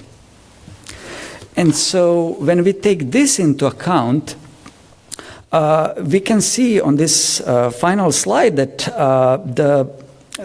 under what is, I would argue, the most likely scenario, and I go through a number of scenarios, that the overall cost will increase from that number that I mentioned in the beginning, 67 billion, to more than double that amount, 144 billion, which is substantially more than what trends in population aging and disability would suggest. That number would be about 122 billion. So that difference between 122 and 144 here is accounted by those structural changes in the population, education, and racial and ethnic composition. Additional thing that I want to mention here, if you look at the sand color slices on the left, those are the better educated adults. They now account for about half of all foregone earnings, and in the future they will account for about 2/3 of all the cost of foregone earnings. And then if you look at the slightly darker colored, both sand and blue colored pieces of the pies, they also increase from about 1/3 to 1/2, over 1/2 in 2050, and those slices represent minorities. So most of the costs of future costs of foregone earnings will be borne by minorities. And then I just want to quickly conclude and say that while we all recognize the enormous social benefits of unpaid caregiving and the benefits that unpaid caregivers provide to the society. What is often lost from our view is what the associated costs are, and those costs are mostly borne by caregivers themselves. As caregivers relative to older adults become increasingly scarce, the cost of providing unpaid care will grow inevitably. And so as a society, and in particular our policymakers, really need to recognize this fact. And what I'm hoping that this work will do is to help us define the size and scope of programs that we could consider to help caregivers in the most cost-effective and socially optimal way. So with that, I want to thank you for your attention. All right, thank you. I hope these papers have got your juices flowing for a few more questions and answers. These papers raised a few questions for me. I got to read all of them when they were going through review, and so I can attest to how good they are and also how great these authors were at responding to the editors and all of the other good things authors do. One thing that these papers raised in my mind is that these did not examine training or how do family caregivers or informal caregivers learn to do what they do, which can be extremely complex. But I know for some of you in your other research you've considered those things, or you might have some perspectives of it just from your own clinical practice and experiences. I wanted to hear if you had any reflections on that component of this area of the workforce. I think you've raised a really important point, and other studies have really shown that the care that's provided by unpaid family caregivers is highly complex. And that really is a testament to sort of their commitment to this and their lack of other options potentially and other resources to do it. And I think there's a lot of learning on the go, and that's really an opportunity, I think, when we think about care teams and what they need to do. So much of it is to work with the family caregivers in order to teach them how to be effective and how to feel confident in what they're doing. I can just talk into it? Okay. So I'll say that for my project, which is based on the Campaign for Inclusive Care, we're really targeting providers, and we've highlighted some areas that can kind of serve as information for what providers can focus on in training to better include caregivers, and then that in turn, through that they can then potentially identify what individual caregivers need and help them, to find resources in turn to help them do their job.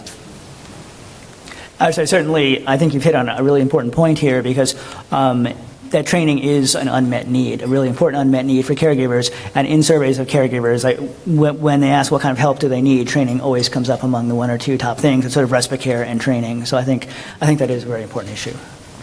Yeah, I'm glad you answered that also, Dr. Johnson, because your research showed that assisted living is more affordable. And that kind of an environment can, in theory, create a supportive environment that family members might have more social access, and there may be other benefits. But there's also a tremendous lack of research in this area. So I wondered what all of your thoughts might be about the needs for better understanding the client satisfaction, the support structures that are most effective, the regulatory needs, and the quality issues that might surround the assisted living environment, which is this kind of this wild west of unknown activity that we know is really important. Anybody? I agree with that as well. And I think, really thinking about what these assisted living or sort of community plus environments that all have like a different range of services that are not in any way uniform or not in any way regulated, and they're all really different. And in terms of what they do in terms of providing clinical services or social services, I think, yes, it is a Wild West, and I think it is a little bit, we really do have to do more to make sure that caregivers know what's happening there, know what they can access there. And in surveys, I think we are increasingly starting to look at that environment, that is something different we look at. We don't just say it's nursing home versus the home, but we are actually acknowledging that there is this other environment that is increasingly where people are living and dying. Yeah, so I just wanted to say, and this sort of ties in also with your first question, that partly, I guess, why we did not touch on some of these issues is the scarcity or paucity of data from the large nationally representative surveys. And so that is something that has been changing, but fairly slowly. I think something that we can all agree on is that there is absolutely need for that level of data to really understand the dynamics. Yeah, the last thing that came to my mind, and your paper, the last paper really brought this to my mind, was when families provide care, there is lost earnings, there's kind of an indirect impact. But when the family pays somebody else to provide the exact same care, it's now part of our GDP and economic growth. What are your thoughts on reconciling or kind of the policy implications of this dichotomy about how we define meaningful value in care? So, if I only knew the answer to that question. So the problem of it obviously is that as policymakers, policymakers have almost this benefit of free riding on family provided support. Because it saves us all the investment in the care of older adults.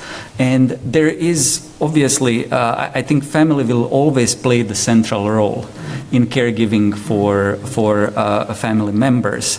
But we need to recognize, and I guess that's where my paper was really going at, is this fact that there is a clear economic value to the unpaid caregiving that is provided by family members, and also the associated costs. And we cannot just pretend that those costs don't exist.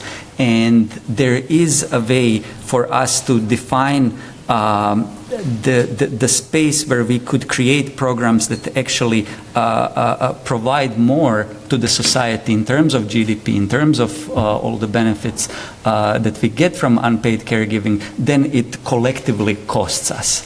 But that ultimately also becomes a normative issue, and it really is part of how we collectively as a society want to take care of each other. I agree. And I think that like the program that Melissa described, veteran-directed care, is really innovative. It offers a way to compensate caregivers. Well, in this case, the veteran or the patient decides that he or she wants the family caregiver to be, part of the case mix, a mix of services, and so the veteran is able to be compensated for his or her time. And I mean, I think that, I agree there is more to cost than just lost wages. I mean, there's also the, declining health of caregivers, the burden they suffer as well, and then there's the cost to the healthcare system. So I think it is, I think that should definitely be an important thing to consider and deal with and solve. I just want to add to that I do think it's important to realize that family members want to be engaged in caring for their loved ones, and that's not really something we're going to take away and replace. I think we need to remember that there are beneficial effects for family members to be involved in the caring for their loved ones, and I think what we need to think about as we're considering potential negative downstream effects of caregiving is how we can really just be more supportive of those caregiving situations and do more for families so that they can potentially benefit from that experience in some way if they choose. Well, so I'll open it up to the audience for questions. So we've got Peter with his hand up back there. Thanks, Joanne. I'm curious about sort of something that hasn't been talked about this morning, that's the fraud and abuse that could be sort of just a big problem for lots of people, but ultimately for families and older Americans. And in the issue or others, have you been looking at this or thinking about this? Because, what's the policing function? Could it be private sector, public sector, Medicare, Medicaid? But I think that's a big worry, and I'm just curious about any thoughts. Yeah, there were no papers on this topic in the issue. I mean, even though there weren't papers, again, this is not part of my say, but veteran-directed care, I think an innovative aspect of that program is that it does include counseling, financial counseling, and so I think that's useful. Other thoughts?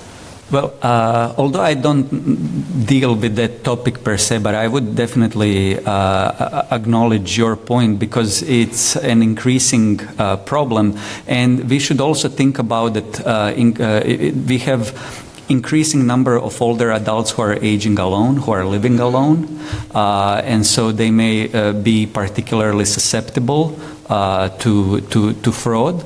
And then another aspect of it is also that we are obviously pushing, and for good reasons, to incorporate more of technology and technological advancements and using apps and using different things to support older adults. But that obviously opens another can of worms, and we know that that sector is not regulated presented very well to start with, and then when you add the fact that many older adults may be a bit less technically savvy, that can further exacerbate this situation.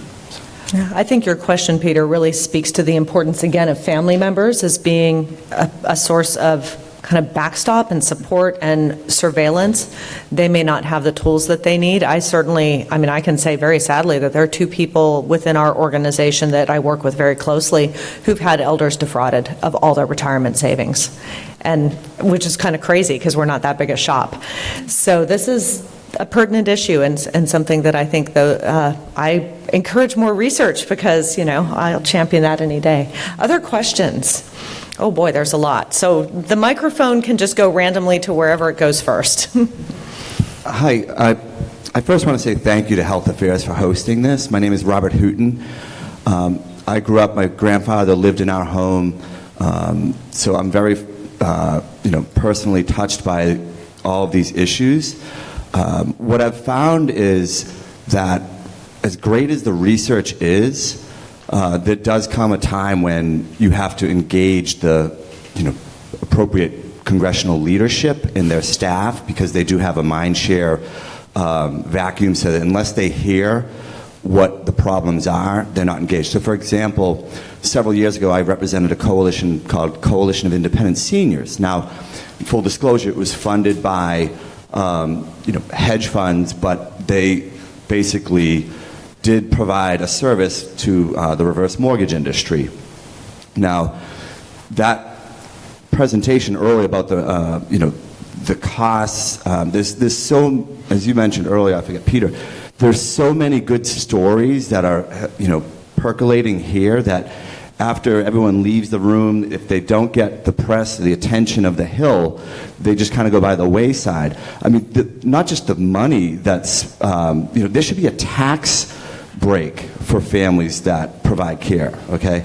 If there is one now, there should be a higher tax relief. Right now, the home care, the long-term care industry is seeking a tax, retention of a tax relief that they have. You may be familiar with that they're partnering with the manufacturing industry on. For any square footage, I don't want to get in the weeds, but there are so many opportunities here that I just want to let you know that I am going to actually begin a coalition for the good guys. And everyone here is a good guys. So, thank you. Sure. All right. And it's houtenstrategies.com. We have several hands up over here. Hi, my name is Rachel Barrett, and I'm with the Elizabeth Dole Foundation, and we work with Nina. I don't know if you were here for the entire session since this morning, but it hasn't been good stories. In fact, I think it's been a lot of really incredibly sad, despairing stories. I came in late. I came from the Hill because I told folks to come here. Well, thank you. And one of the things I just wanted to talk about, when you ask for training for caregivers, I think it's putting another additional burden on the caregiver. Mm-hmm. The Elizabeth Dole Foundation was created when Elizabeth Dole was taking care of her husband, and she recognized that she had the benefit of resources so many other caregivers did not.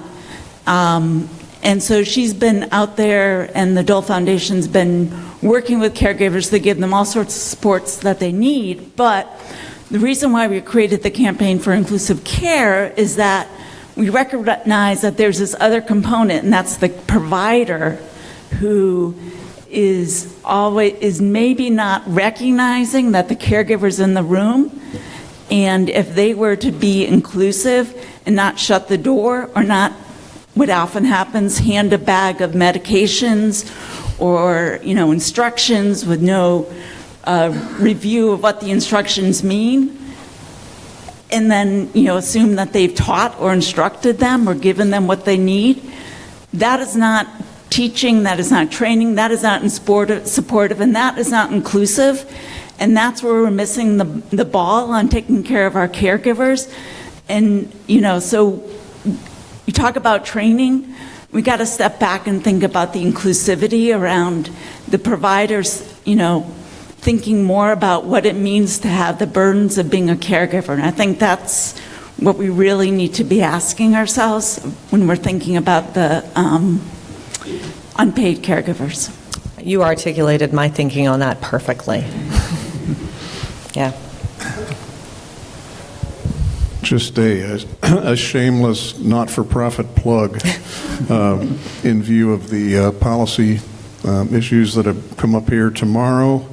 The Coalition to Transform Advanced Care is having its first national policy forum at the U.S. Capitol Visitors Center, Congressional Auditorium, CVC 200.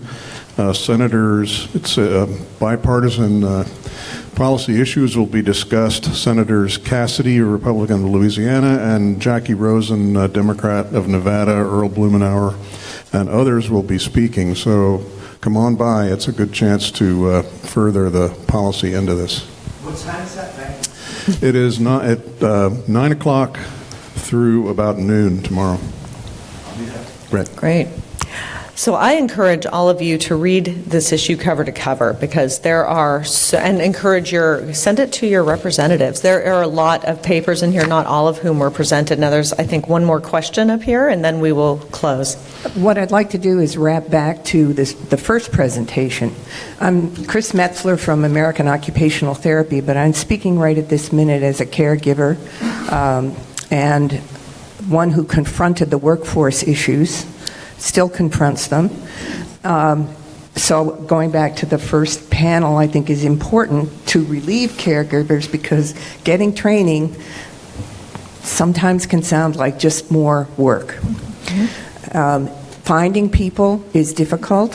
What we ended up with my family was finding some entrepreneurs in the community, including a lady who drove around in a little blue truck and gave showers to old people for $25 or $40. So I wonder, one, comment on the workforce relationship to all of this and caregivers, and secondly, is anybody studying what's really happening at the community, like the lady with the little blue truck? I don't know if she's the only one in the country or not, but we are lucky to find her.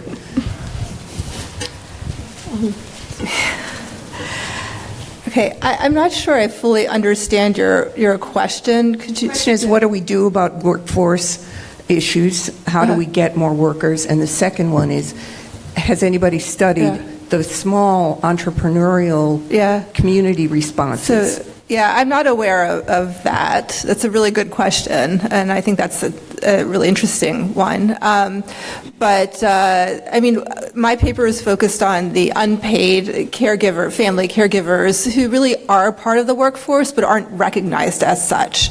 But I think, as we saw today, there's like a whole spectrum of people who are in this workforce, from unpaid family caregivers to, unskilled assistants who maybe do a similar job as unpaid caregivers, but are, paid a very low wage and not part of the family, and so on. But yeah, that's a good question. Access to those other supports that I was referring You to. raise a really good point about thinking about the sort of care team and thinking about family caregivers and paid caregivers and how they can work together productively. And I think we do need to really look at it from that perspective more. I love that question. We're always looking for ideas for our HRSA-funded Health Workforce Research Center on Long-Term Care, and we're finishing a project on emerging technologies, which has a certain level of, there's a lot of talk about technologies, but not a lot of there. The robots aren't replacing touch, as Dr. Iezzoni would say, but at the same time, there are if you can hire somebody to do mobile dog grooming, you can have I'm sure there's an opportunity for somebody to do mobile showering to support people who are really skilled at that work. So that's a nice loop back to the set of papers. I encourage you to look at the full issue cover to cover. There is so much good material and information and knowledge there. Thank you for all staying, and thank you to our last panel. I'd like to end with a thank you also to the Gordon and Betty Moore Foundation for their incredible support of this body of work, and you can look on their website to see all the other work they've done.